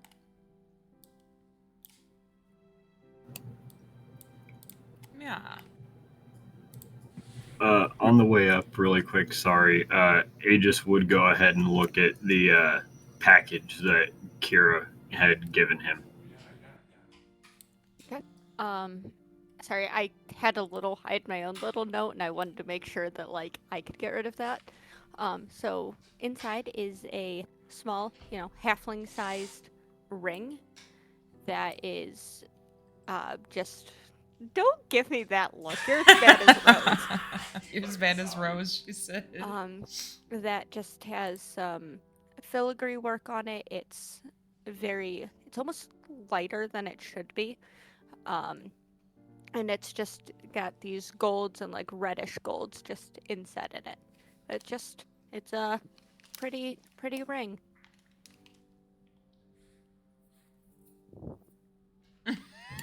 You're not buying it.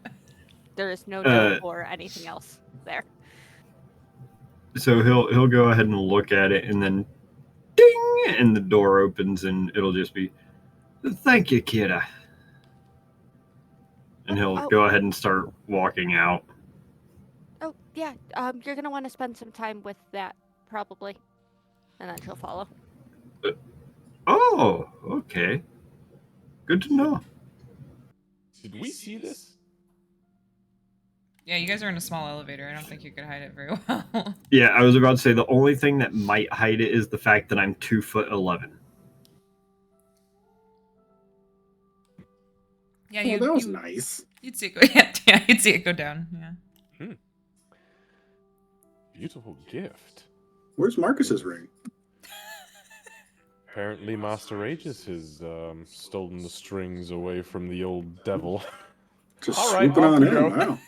Kira very obviously just looks very, very confused. I just love how we commit to pass the buck. Fuck it, it's not me this time. It's gonna end up being Tempest. Got a little love triangle going on over here. I like it. All right. That adds a little bit of drama to the situation. I dig it. Yeah, Tempest Hello. is in the audience doing the ooh. No, it should help us all stay alive. Oh, yes, I'm sure.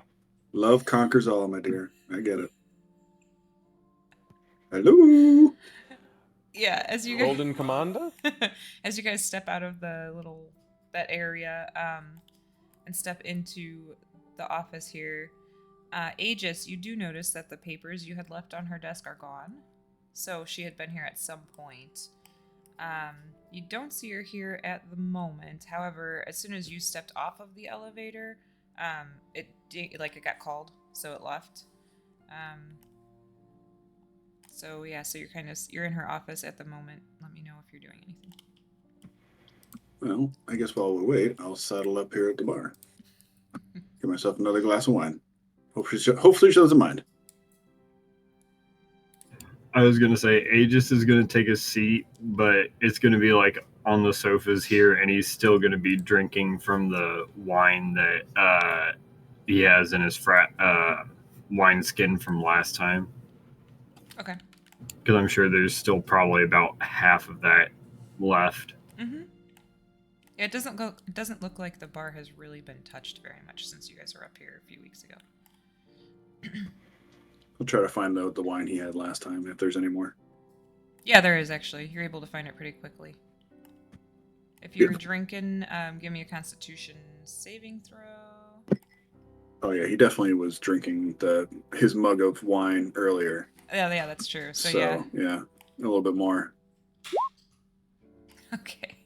Oh no. Oh, for the first time, I'm going to use this.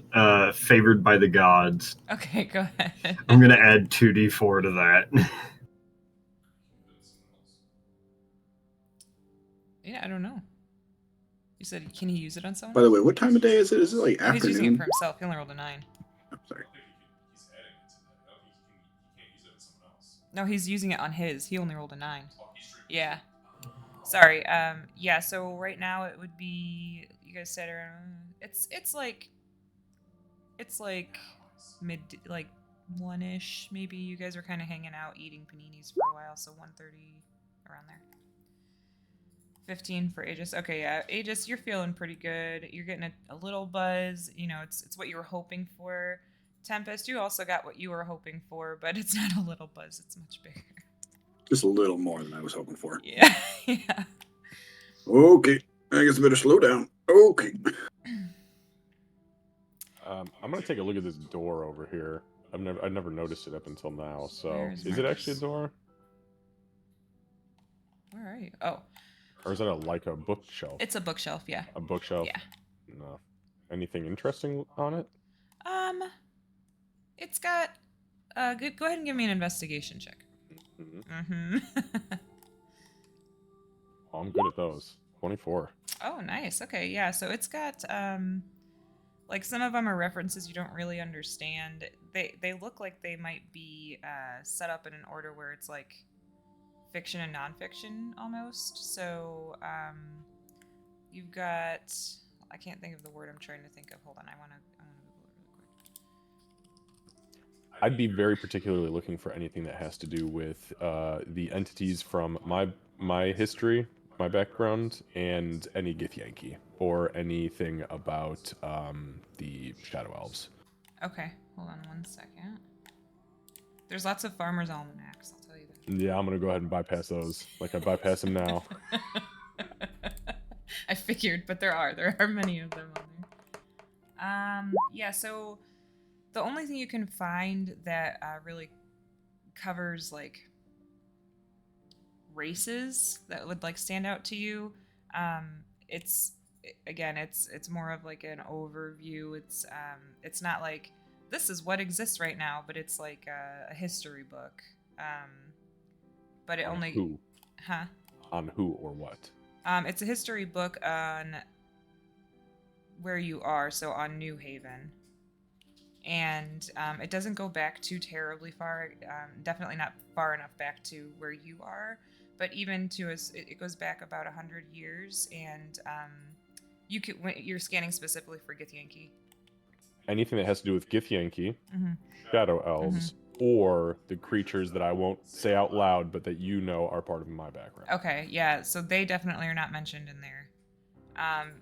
You see that Githyanki, like there's pictures of them in there, but it's not like they didn't like conquer the world, and they're not wanted, or they're not even listed as enemies. They're just in the history of this area. And no Shadow Elves are mentioned.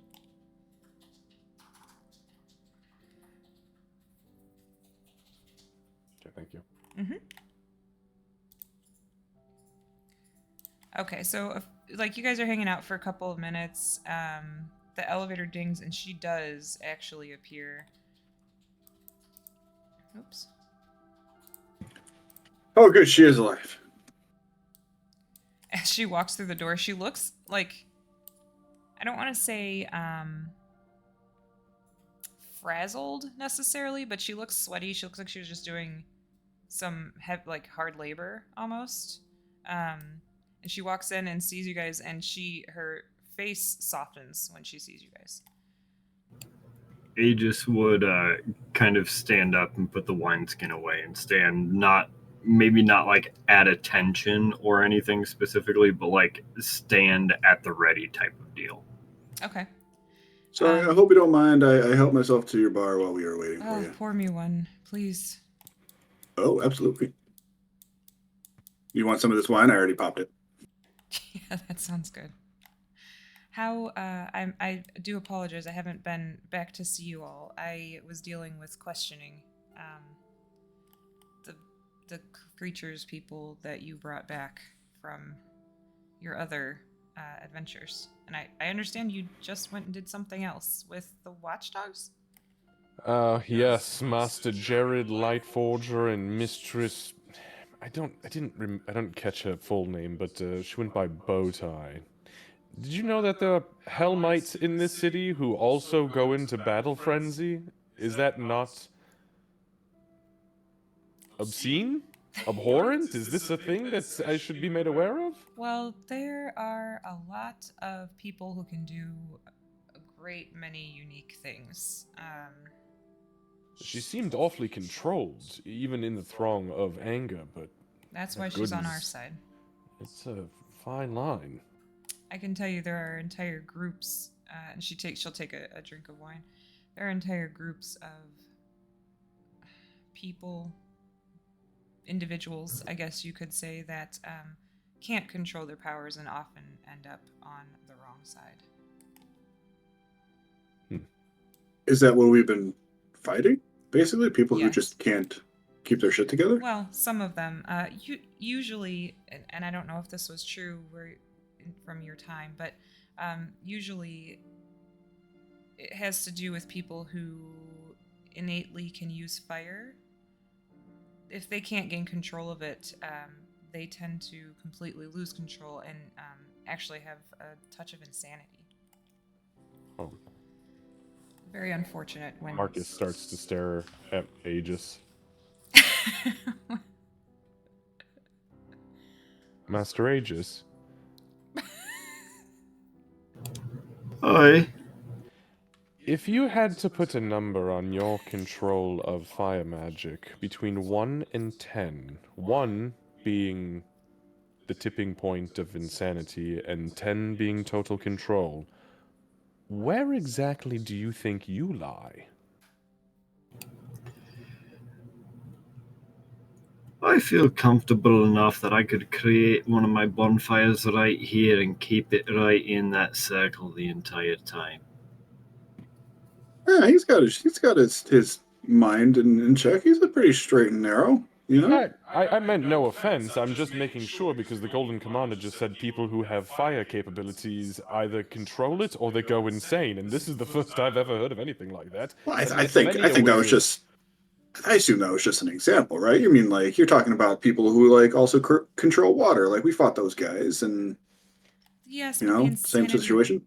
The insanity typically comes with fire for some reason. See, I told you that's what I'm not I see. sure Okay. if I don't know if it's a lost art of training. If you all had a different, I assume you had a different style of training in your time where true control was taught, and I think that may have been lost over time. And that's not to say everybody who can control fire, she'll kind of nod toward Aegis, is going to go insane or does go insane. It's just those who choose not to harness it or aren't trained to understand and control it that we tend to see the insanity take over. Sounds like the sorcerers. You know, people of sorceress origin back from where we come from. You know, you hear the stories all the time about the farmer's boy who got angry one day and set the entire cow pasture on fire, killing everything in the field. You've all heard that story, right?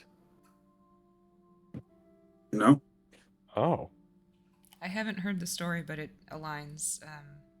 There's a group called the Assembly of Infernos, and the majority of them have been taken over or allowed themselves to be. I can't say that I truly understand why people choose to go that route, but question, she's looking around. Is Bhonken okay? Did he sit that one out, Marcus? No, he didn't sit it out, but he's gonna. He just needs a moment. He needs to have a smoke. Well, have you had a conversation with Master Bonkin since you and I last talked? I didn't have the opportunity. Maybe just sit down and have a smoke with him sometime. Okay. I think I can handle that. But he's all right. Did he do better this time? He did. Excellent. That's promising. Very much so. And I thank you. Oh, yeah. Okay, so we have been questioning... Well, we were able to question the elf that you brought to us from the courtyard. Or from the park, I guess. It wasn't the courtyard. But, Yeah. they... The water elemental folk, right? Yes. So he was a sea elf, I believe. So we believe that, based on what you shared with us as well, Aegis, we believe that the person you saw jumping into that portal may have been Frozen Phoenix. She's the leader of Deep Freeze. You can kind of see where this is going, based on the way they name themselves in their groups. Very original. Yeah, we see that a lot. You can't all be Alpha League, so. Her, we don't know very much about her, to be honest. This is one of the few successful captures of one of her people, followers, creatures, whatever. But she is very careful. She didn't share very much with him. We asked what she was doing because I don't know if you realized, but where you ended up, where you saw her, was headquarters. That park. Her headquarters? No, ours here. Oh shit, she was right outside. She was right outside. So that was the big question. It's Deep Freeze was the name of the group. But from what we were able to gather from this sea elf, she heard that there were some new superheroes that joined Alpha League, and she wanted to catch a glimpse of them. So it was actually to see you. She wanted, I think, to see what you're capable of, what you're about. Yeah, you called it. You were right. No, it was Master Aegis who was right. It was one of you guys. It wasn't me. It was I Aegis. didn't say that. Master It was Aegis. Aegis. You get the credit. Bing. Yeah, so you were spot on. Unfortunately, word does travel fast, especially with technology. It's too easy to share. So, And if I remember correctly, I think you said that it was like a week before we ended up actually getting here that you ended up having the signal coming through saying we was coming. Yeah, and we theorized that it's possible she picked up on that somehow as well. Again, we don't know much about her history outside of she was bullied terribly because she looks different. You know, some of us, we have powers and you can't tell, and some of us, we have powers and you can. And because hers made her stand out, she was bullied terribly as a child in school. We suspect that's where this came from, why she does what she does. We can't say for sure. Nobody's been able to pin her down. She's, as you can tell, very good at escaping. But I can tell you her people are very loyal. We actually had to call in one of the best interrogators that I am familiar with, actually from Beta League. Her name's the Quiet General. Oh, can you imagine being a team member in Beta League knowing that an Alpha League exists? It's based Slap on location. in the face. It's based on location. Right. But, you know, Alpha. She takes another drink and gives a smirk. But so the Quiet General was able to get these answers out of him. And again, it wasn't much. She doesn't tell her people very much. I mean, like, you guys don't like use like torture, do you? No. I'm trying to read her. Insight On check. Go that. ahead, do Yeah. insight checks. I was about to say the same thing, but I'm also typing notes. Go ahead. Really great.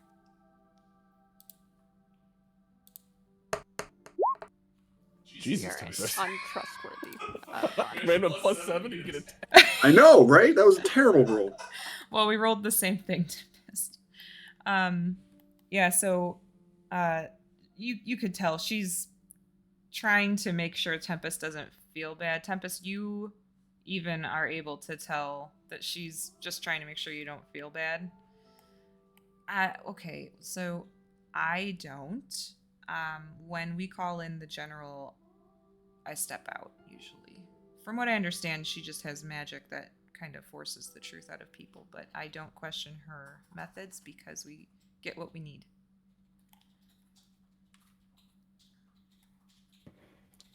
Not exactly what I was hoping for, but I suppose that'll have to do. It's an unfortunate thing, but you do what's necessary. Exactly. Especially in situations like these. When you group are the focus of somebody, it definitely sets off some red flags for us. We want to make sure that our people are safe and you are part of our people. So. Huh. He has been imprisoned and he will remain detained. Tempest, if that makes you feel any better, he'll be fed every day and have somewhere safe to be and be kept from her to the best of our ability. I mean, at any point, would it be reasonable to talk to this person? Like me talk to this person, or you could certainly try to if you'd like to, but I will tell you he didn't know much. he's a tough nut to crack. He didn't know much. I don't even know if it was that he was being difficult. We thought it was at first, but she walked out only telling us that she just wanted to see what you were about. Marcus pulls out the pawn chess piece and throws it on the table. That's a gift from her, I'm assuming, so that makes sense that she allowed us to capture the fucking pawns in her little scheming group. So it's just going to escalate from here, I assume. Maybe, maybe not. It depends on what she was hoping to find out about you. I imagine it's not the last we've seen of her. It's not the first we've seen of her, if that makes you feel any better. But usually, she's usually after something specific, which is why when Aegis, and I thank you very much for the very descriptive notes you left about her, it helped. You're welcome. Yes, it's, that always helps. And should I see her try to make that portal, she ain't getting away again. Glad to hear it, because if you all were able to capture her, that would be huge. Or if we can, but stopping her from being able to get away quickly, big help, for sure. And do we know so we've heard of her, the Ice Phoenix. We've heard of the Maniacal Monarch, and one more, yeah. Yes, the Maniacal Monarch. Have you been able to interrogate the Githyanki that we brought back from the bank? Yeah, so They are going to be the tough nuts to crack. well, they were prepared for being captured, it would seem.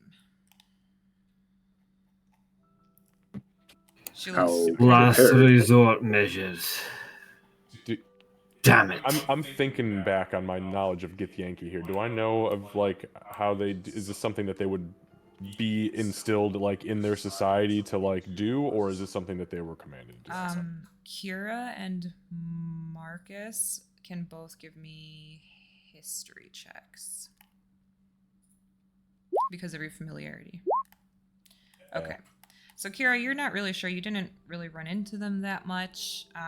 Marcus, you know that Githyanki do not get caught. And if they do get caught, they make it so that they're worthless. They often had capsules that they would bite, and it would be poison and they would be taken out immediately. Yeah, so Marcus will just kind of smile, and he's just going to go, did they slit their own throats or swallow poison? The latter. Hmm. Unfortunately, we checked their fucking yeah, mouths. it was while they were in the process of trying to check them that they actually bit them. So we actually had somebody who almost lost a finger and another person who was nearly poisoned in the process. Unfortunately, we weren't able to get anything out of them. But you mentioned the monarch. Yes, I believe we found these. I'll take out the 2 tarot cards and slap them down. We found those on the Githyanki, and Master Aegis. What was the other creature that was it? That was the shadow. It was some sort of shadowy business, I believe. Correct? Player is not remembering 100%. I would have to look back through my notes, no, but he's Aegis would, yeah. That makes sense. That makes sense. So, the maniacal monarch, traditionally, I guess you could say, are composed of shadow and spectral-like creatures. So I'm guessing that they were working with whoever else was there. It's not surprising, I guess, that the Githyanki were with them now that you mentioned that. It also makes sense why the investigation team didn't really find any other remains, because there aren't much remains of shadows. Could you help me out with Githyanki here? I'm not very familiar with those people. Are they? I've heard they're. I can't remember the conversation we had. Somebody said they're kind of like aliens, I believe. Alien goblins? I wasn't there. I didn't see it. Yes, they're like tall, goblin-skinned, hyper-intelligent planet travelers. So are we talking about like alien invasion here, like on the movies I was watching? Oh, that happened a long time ago. That's why I was surprised to see them here. Where we come from, they simply don't walk among the normal populace. Typically, if you see them in droves, and they come with red dragons, and they are there to torch your cities. Oh, goodness. Well, thankfully, we haven't seen red dragons with the Githyanki here, but they're probably more common now than they were during your time. I don't know how much you've been able to really see as you're out and about, but we have people of all sorts of races and backgrounds, so it's possible that they just kind of ventured here at some point and stayed and continued to live here. We've got some on our side and some on the other side. Oh, okay, that's good to know. Do their people still innately hunt the illithid? Are the illithid even a thing of this realm? Psychically... Something worse than space goblins? They're psychically mutated squid men.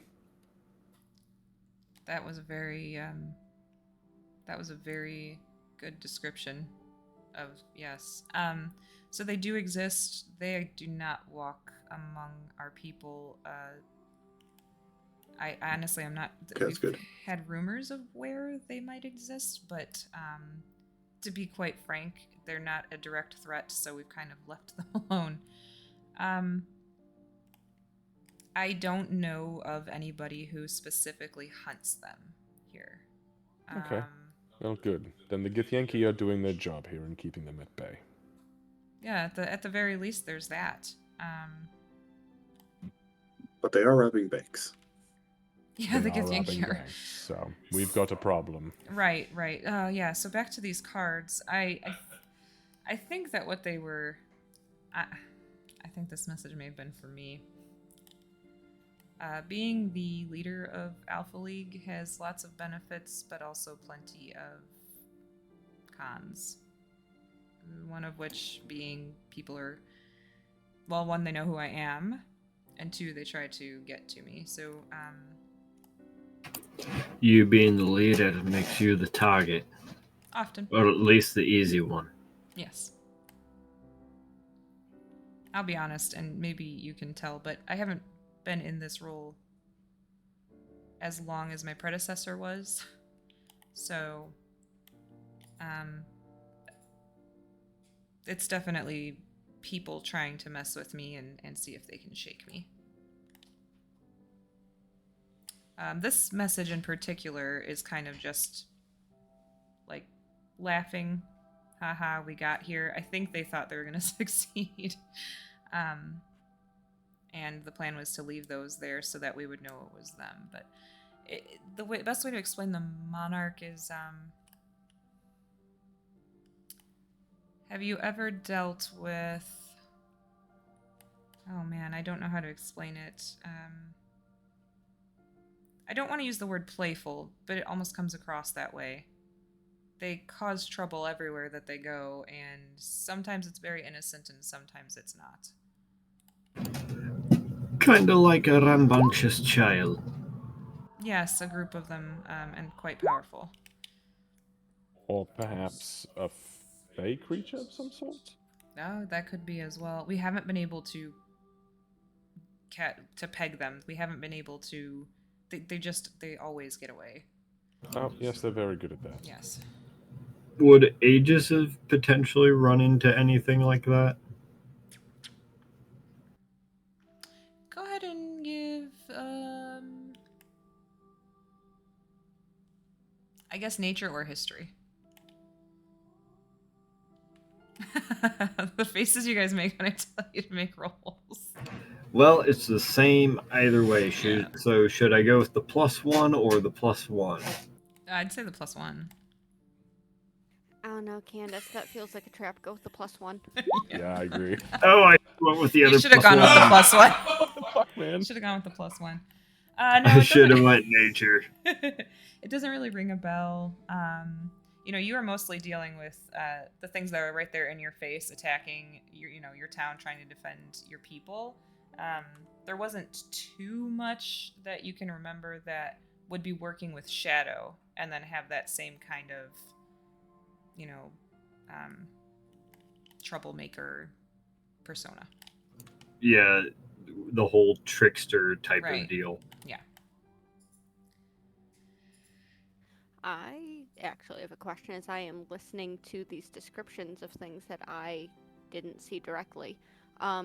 Would I know of anything else that might work with shadows the way, in ways similar or different to what I do? Similar or different to what you do?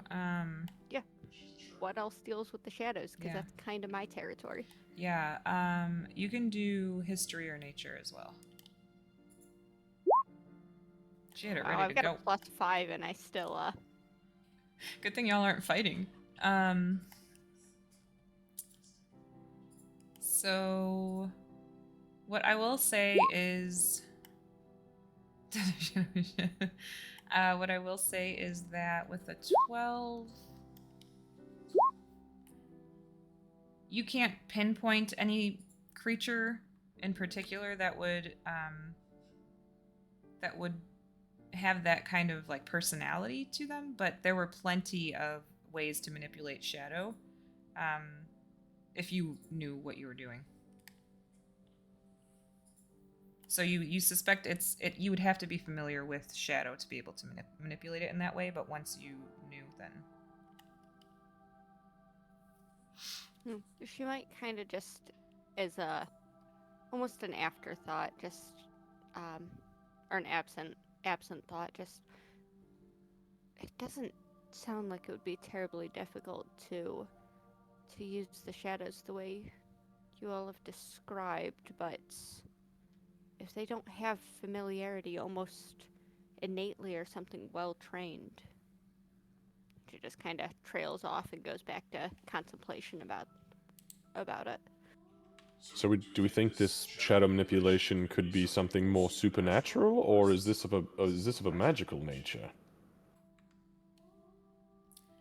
it could be either, really. I hate to say it, but hopefully they show up more so that we can get more to investigate. When they do show up, like I said, in places where they think they're going to get away with it. It's not usually it's not usually anything huge like killing multiple people or terrorizing,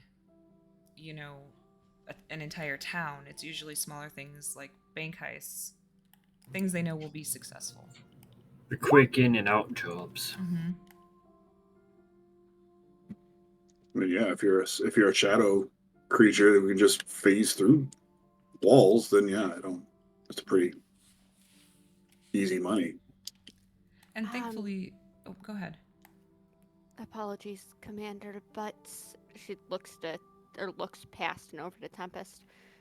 Being able to phase through walls isn't all that simple. Usually, to be able to walk the shadows, you need to be able to see where, or have an idea of where you're wanting to end up.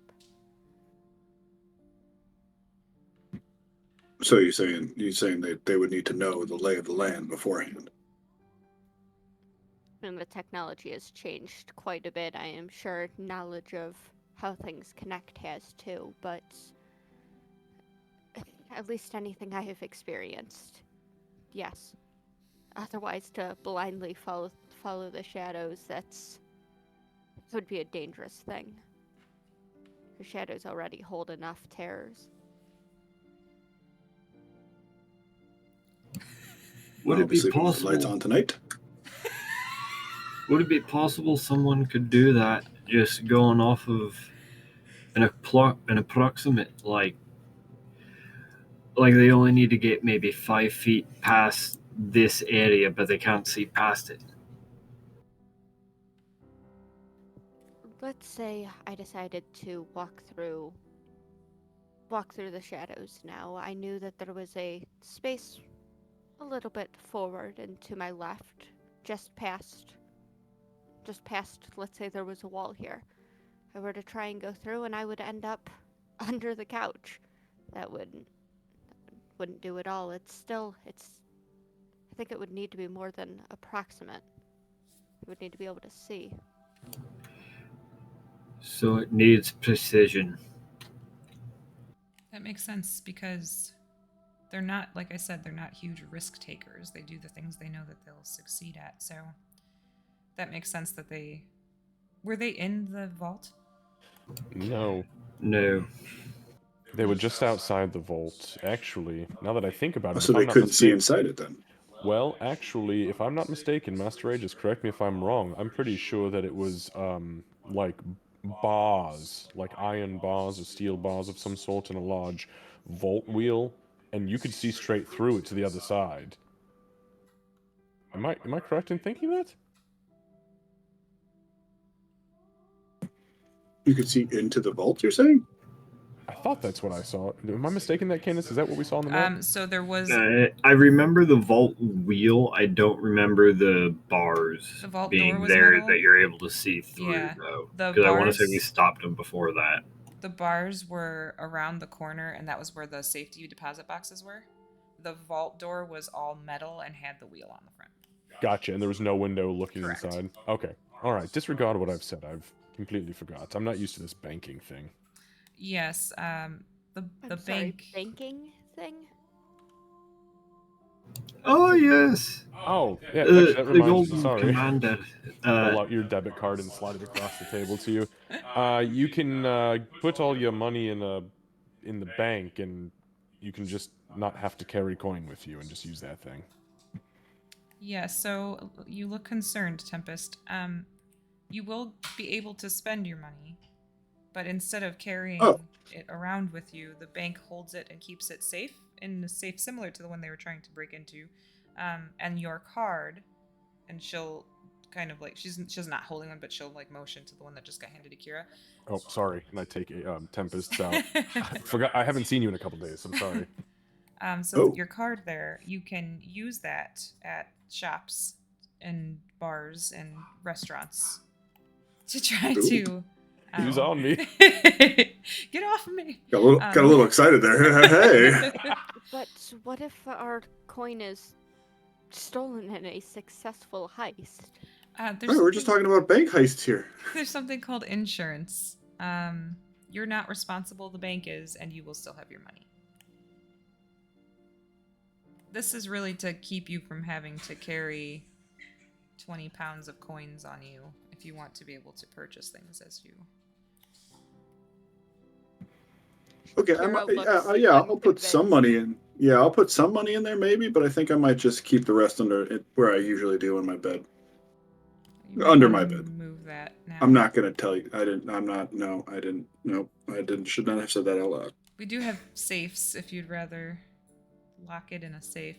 And just so that you know, the bank was. I'm kind of surprised. It was a calculated risk, but a lot of banks are prepared for people. I mean, we live in a world with magic, so many banks have their vaults protected by magic to avoid that. So.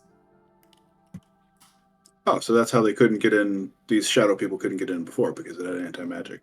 Either that or what Kira explained, where they have to be able to see because you cannot see into those vaults. The only way that you could successfully get into one of those vaults is if you worked at the bank and were a shadow person and have seen it before and know how to take care of the magic hole.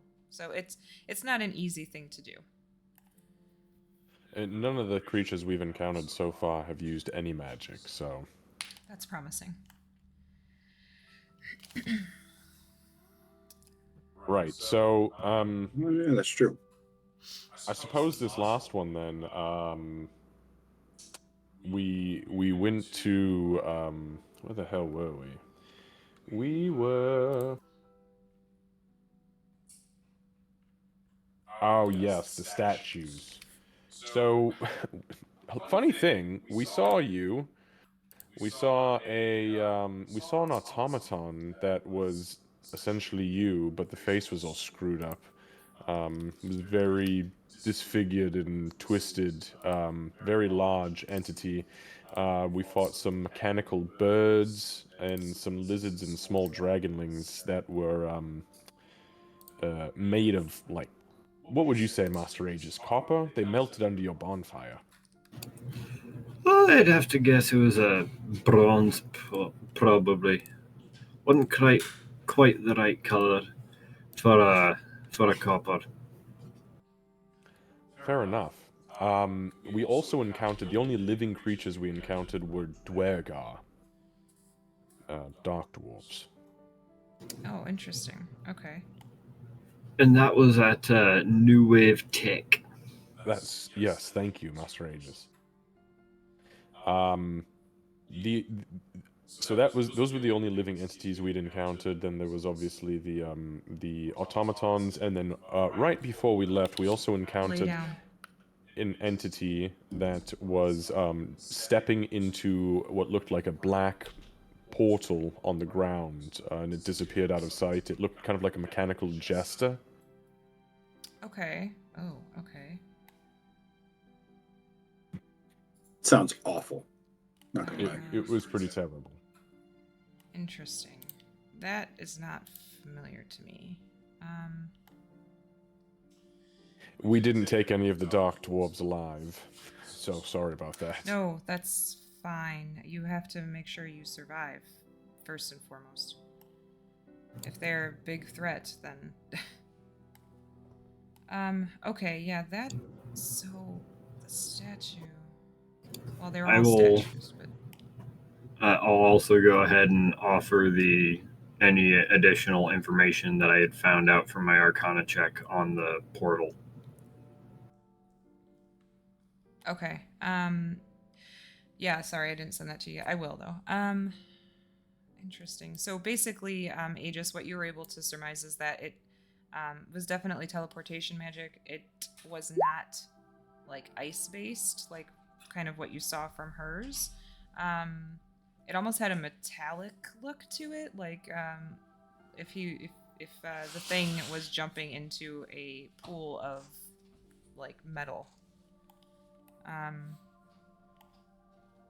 It definitely looked strange, and not anything that you would recognize from your world at all. Yeah, I would be making sure to add emphasis to the fact that it was like a pool of liquid metal. That's very interesting. That's very... But it didn't. You're saying it melted it into the floor, but it was also a magical portal of liquid metal.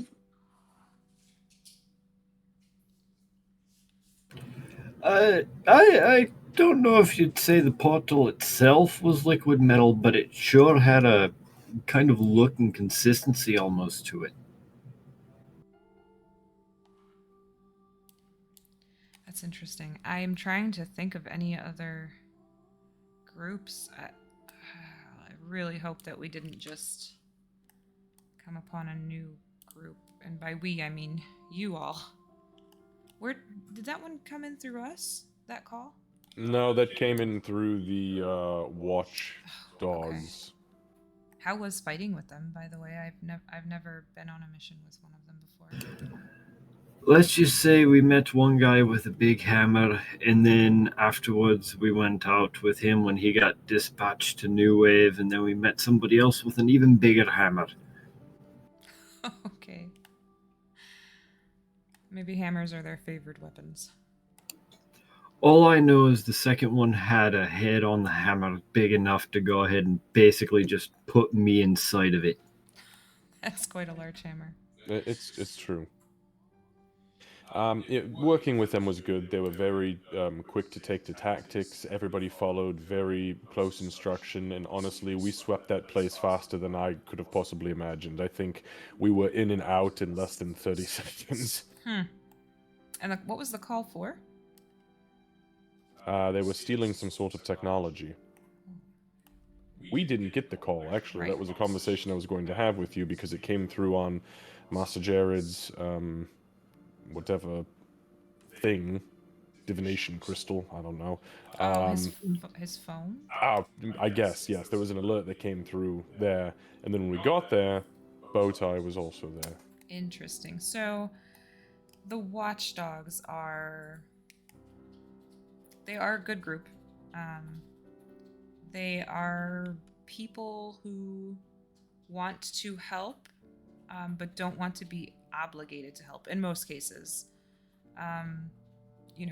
Being a part of Alpha League, you have and this does not fall on you if you decide to go out, but being part of Alpha League, you do have an obligation to help where you see help is needed. So if you're a part of a different organization, as long as you are doing good in the world, Alpha League is fine with you kind of going out and handling things, because goodness knows we are constantly dealing with stuff as well. And like I told you, we can use all the help. But the Watchdogs are, I guess, I don't know if vigilante would be the proper term, but that's how they started, at the very least. It was kind of just a group who either they couldn't pass the Alpha League test, or again, they don't want the responsibility of being part of Alpha League. Kind of a want to do good, but may have to call out outside the lines type of group. Right. Yeah. I mean, are there a lot of groups like this around the city? There aren't as many good guy groups as there are bad guy groups. But yes, there Wonderful. are. I will say we have more numbers typically, but we don't recruit as quickly. It's really sad to see how easy it is to turn people on humankind, or mankind, people kind. But the leader of the Watchdogs is called Iron Dragonfly. It's quite the name. Wow. Yeah. I still haven't quite figured. Like I said, I haven't been able to go on any missions with them. So I'm not terribly familiar with them. I just know that they do good, and a lot of their calls will come in through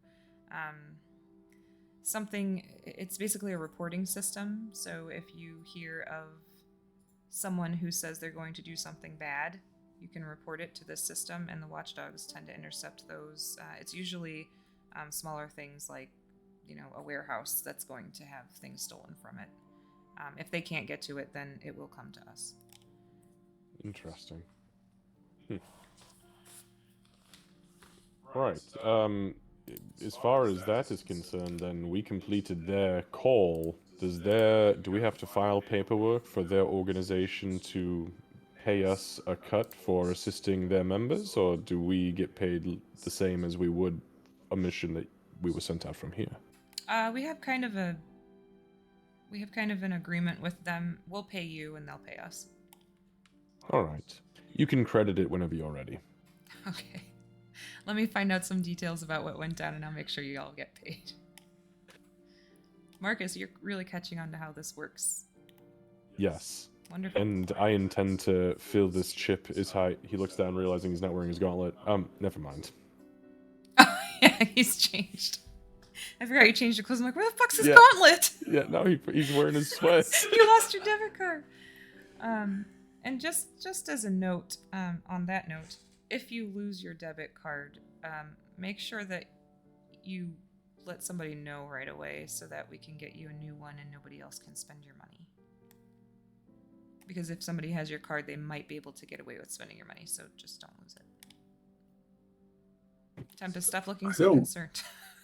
I can't. I don't know if I'm comfortable with using this thing. Well, it would be just like carrying all of your money on you. If you carry all of your money on you and take a nap in the park and somebody pickpockets you, then all of your money is gone. Yeah, I guess there's that. Just don't take any naps in the park. You'll be okay. I never do. Well, then you should be fine. I mean, I suppose if you don't bring any money with you on your missions and just keep it locked up in your room somewhere, just not under the bed where you told us it was the last time. I shouldn't have said that out loud. Just find a new spot for it. And to be Okay. fair, at least I won't be looking for it. There are I will not put it in my underwear drawer then. If you hear a sigh get released from the Golden Commanders. Okay. So I will make sure you get paid, and I do thank you, and I'm sure that the Watchdogs thank you. Their numbers are fewer than ours, so helping them was, that helped us as well.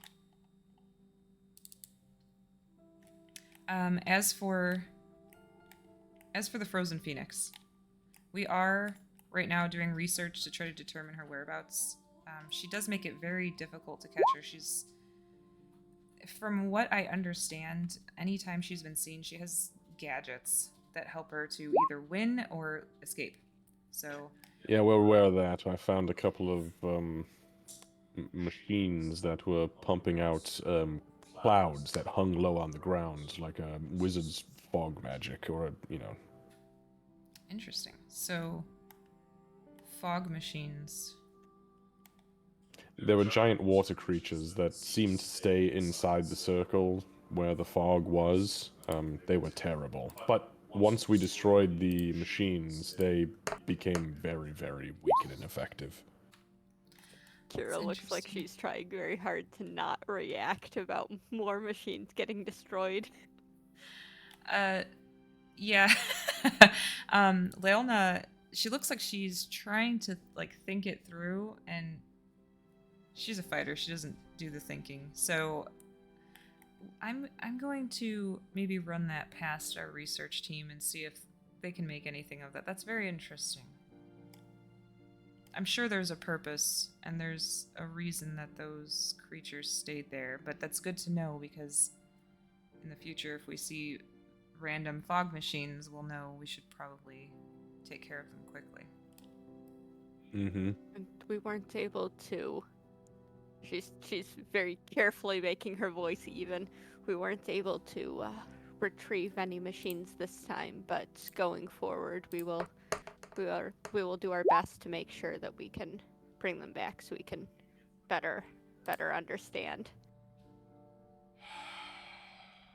Kira, give me a deception check. I was already going for it. I'm glad this is a low skill here. It's a good roll, though. Yeah, she's nodding her head in agreement that that's a good idea.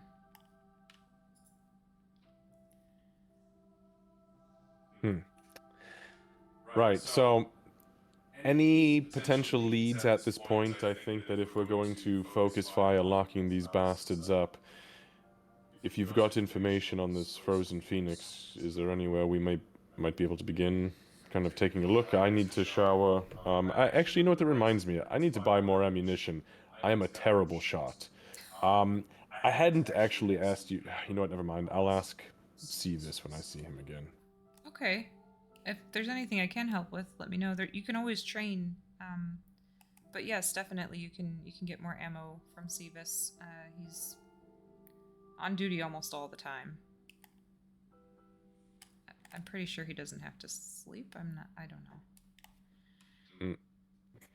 I wouldn't think so. Not with the, Guy the doesn't- number of guy doesn't hours get a he break? works. He chooses not to. He takes his job very seriously. He watches over that armory like it's his own home. Well, this whole place is, I guess. I can appreciate that. Kira's nodding like, yeah, of course, this is where his pride and joy is. I mean, that's a little much. I mean, if that's how he operates, I'm not gonna. I do need to make some purchases. I've got some coin right now, so I'd like to go see about doing some shopping. But do we have any leads? Well, I mean, what should we do at this point? Or do you want us to just kind of continue to maintain?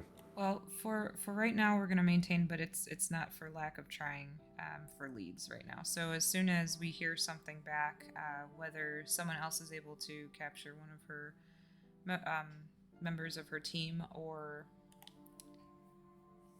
if we somehow find more information, I will be sure to reach out.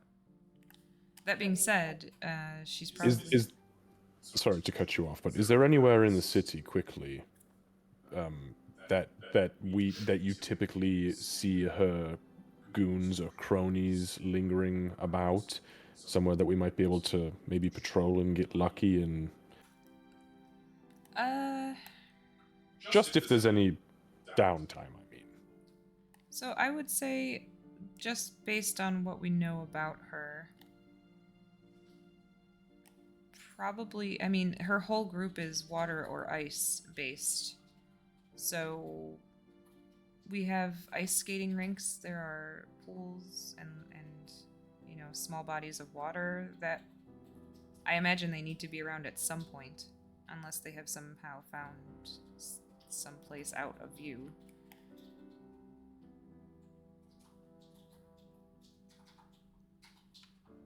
Right, understood. Until we have more on that, though, yeah, definitely we can just kind of hang out for now. Maybe if you are wanting to, you can train some more in the training room. I know Bhonken was there a little bit ago, training as well.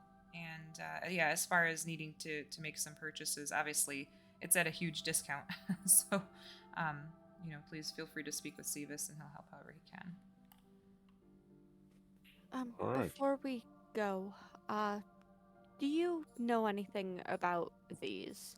And she pulls out the spectacles, the finder's goggles. From what I can tell, they resemble what we knew as finder's goggles, but I don't. And she just kind of stops, realizing that she's not giving the commander space to answer. I mean, you're welcome to use anything that you find. Well, these, if they're what I think they are, they typically require a mark. What is it? A mark of finding.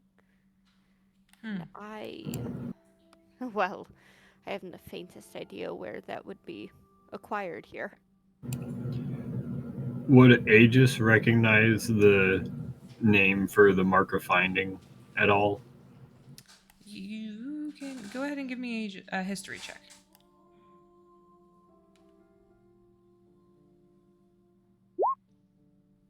Okay. So from your time, finder's goggles were actually a part of they're an item that were used to, I'm trying to think of the best way to explain it. So they're an item that were used to try to track the user, basically. You know, that's the whole purpose. I don't know if you're familiar with what the goggles are. I'm not. Aegis was more just like what I have known about the mark of finding. Oh, the mark or itself? the mark of this, the mark of that type Yeah, of deal. yeah. Nobody has that I see. race. I see what you're saying. Yeah, so yeah, you've definitely heard of people who had the mark during your time. The mark of finding existed, and I can give you like more lore on that because you got a 19. But it's not anything that stands out as like outrageous to you because during your time there were people that had them. However, No. Oh, go ahead. That's fine. I was just going to say, after hearing mark of finding, Aegis would kind of point up to his cheek at his mark here. Yeah, I'm not familiar personally with the mark of finding, nor do I know anybody who has one. However, I know you like to build things and take them apart, so if you want to do that, you're more than welcome to. Obviously, it's your item. Otherwise, I would say you may want to work with the research group in the lab. They might be able to either tell you more or possibly buy it off of you for experimenting themselves. I'm not a have good to stop by the lab.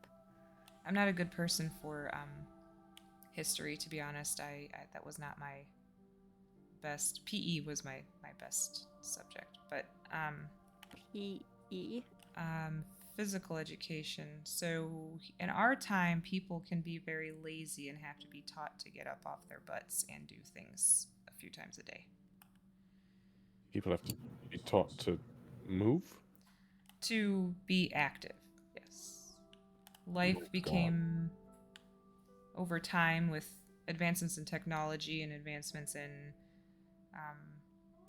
so they had to make a whole class just to teach people how to walk again? Not to walk, but she takes out her phone. You can do pretty much anything with this. You can contact somebody, you can find a place, like it will tell you how to get to places. But the problem with that is that people get locked into it and rely on it and stop being moving beings.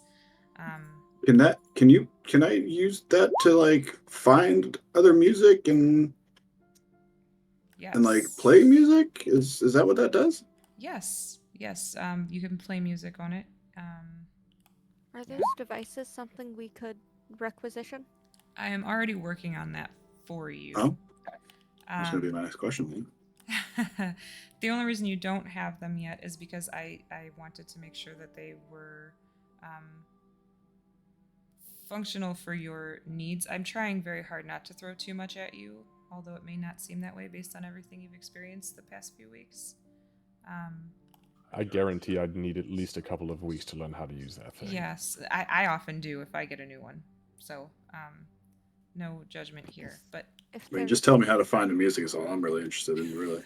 And if there's one you have on hand, even if it's not the one that you think would be best suited for us, I would love to take a look at it. Was she doing this? Hungry? It's not quite that, but the look in her eyes. Okay. Yes, absolutely. She's seen Imagine this thing everybody so- like slowly looks at you like, Are you planning to take it apart or use it? 'Cause I feel like there's a correct answer here, so I'm going to say use it. if you want one to take apart, I'm sure we have some that aren't being used currently that are older In that case, models. both, please. Okay. Be very, very careful when you take out the power source. Be very careful when doing so because sometimes they explode. Oh, yes, that's nothing I haven't seen. Okay. are we just gonna what? Are we gonna gloss over that? Yeah, What? Aegis even has like the little head shake when the Golden Commander says it, like the And then Kira says that, and it's So it's usually only if you let the power source directly touch air, they have a chance to explode sometimes. Just be very, very careful. What if you need to change the power source? We don't do that anymore. You just get a new phone. It's very wasteful. Then Should where be able does to the old fix that. detonation-capable power source go? Typically, Whether they if put you, it in like weapons or something? well, if you do it the right way, then you donate it, and then it goes to the proper lab where they can disassemble them safely. If you don't, well, most people don't open their phones anymore. Do you have more of these power sources? Ones that you haven't. She's not quite. tapping Have her you fingers weaponized these together. power sources? Oh, I don't think we have. I don't think anybody has. No, I don't think so. She looks kind of like, one, disturbed, but two, intrigued, and three, confused as to why we haven't turned them into weapons yet. the more I hear about this technology, sometimes the more I end up understanding why the Church of Soon ain't so happy with it.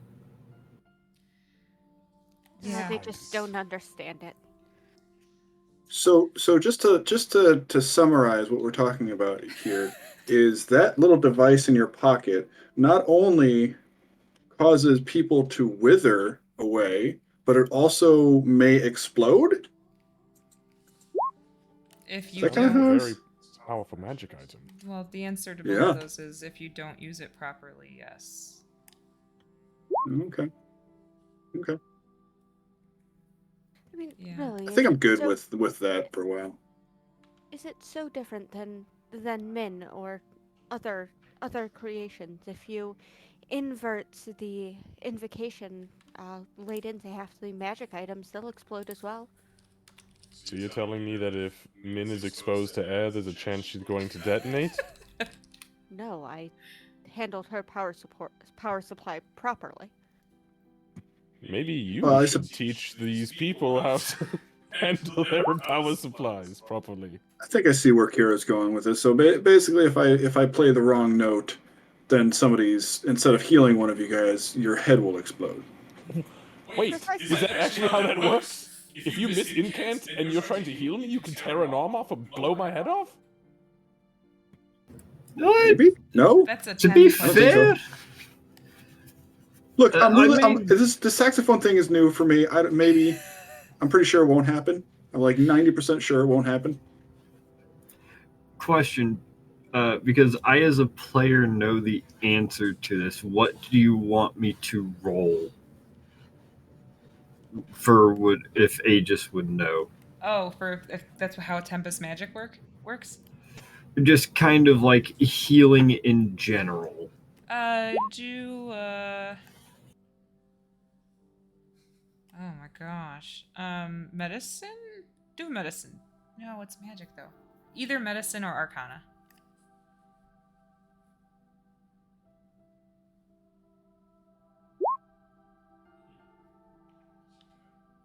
Okay.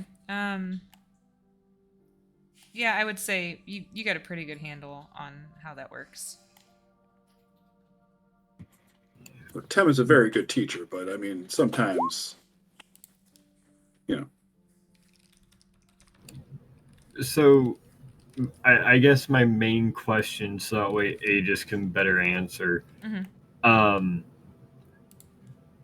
Would overhealing be such a thing that it causes you to explode? Oh man. I love it. I'm going I going like way back into like second edition D&D, the realm of positive Yeah. energy. No, I would say that it would heal the ear infection you had when you were 3, but it wouldn't kill you if you got overhealed to that level right now. Okay, fair. So I'll at least assure and calm Marcus on the fact that nobody will be exploding. Oh, thank goodness. Kira, being the problematic one, is going to. But it's not that different to go from a cure to an inflict, is it? It's just a little bit of pronunciation. few words changed. Well, I mean, if you misspeak it, that's one thing. If it's just a slight influx of the actual word itself, okay, maybe you give it a little more power than you meant to. I suppose, but it's no different than any other potential weapon. A blade can protect just as easily as it can kill. It's just how you turn and wield it. So can the words. Okay, but everybody here is a professional, so we are going to keep our blades and our words on the right path towards our enemies and not accidentally on each other. Right, Golden Commander? Tempest? Yes? Leona, she like drains the wine glass, and puts it down and goes,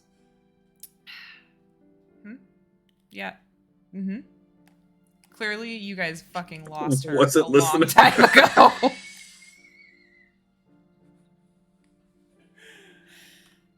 Right, so I suppose we should probably be about our business then, unless somebody has anything else? This doesn't need to happen tonight, but I would like to at some point talk to the prisoner, maybe tomorrow or another day, if he's still in one piece. Hopefully. We don't kill them, so he'll be in one piece. I don't know how much he'll talk. Okay. Are you hoping to interrogate him and be able to cast magics on him, or just speak to him No, while he's in his cell? I just want to get an idea about who it is we're dealing with here. You know, like I just want to see what the actual face of these people and understand them really. He's your capture. You're all welcome to see him in his cell if you'd like. If you can get more out of him, please let us know, and we will do whatever we can to move forward with finding her. I will not be joining you for that. I'll let you do that yourself. I'm not very good with prisoners, as we've seen. So, I'm probably not the person to join you on that one. Yeah, But I do need to buy some weapons. Yeah, I'm definitely not a skilled interrogator by any means. I just like I said, I just want to know who these people are, what he even looks like, what they even look like. Maybe that's our mistake. Maybe we shouldn't have interrogated and we should have just asked. But that's not how we do things on that floor. So Concerning. Okay. Different rules. That's not good. Guess so. What's the rule on this floor? The rule on this floor is drink and be merry. Okay, I'll drink to that. Yeah. Because this is my floor. Aegis will uncork his wineskin again and then kind of cheers and take his final drink before starting to follow Marcus. Kira, who doesn't drink either, will also follow Marcus. Probably a little bit too much in haste there. Tempest will clink a glass with the two and then take a swig and then head to the elevator as well. Okay. Yeah, and it's actually there waiting because nobody's called it since she came up here. Take care and let me know if you hear anything and I'll do the same. Thank you. Thank you. Thanks, Commander. That was good timing, guys. Yeah. My intention for next week, just so you know, is going to be to go to the weapon shop and stock up. Yep. And it sounds like Tempest is wanting to go talk to the prisoner. Yep. Perfect. I have artificer plans and also need to find some exploding phones. Yes. That's a true story, by the way. If you Did that happen to you? It didn't happen to me. Yeah, it happened to me. Oh shit. I was Yep. upstairs. What the fuck? Yeah.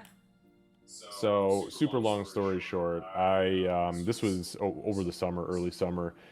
We had gotten new phones, and I try to salvage any equipment we have from any like phone or device, including computers and shit, just to use to upgrade other stuff or add extra RAM. But I wanted the batteries out of these things, and I didn't realize that the batteries in these fucking things now, because we've been using old ass goddamn phones for years, that they cannot be removed from the back unless you have like special tools. So I'm trying to pry the fucking back off, and I puncture the battery because it's just got that it's just like a liquid gel pouch. That's the fucking battery.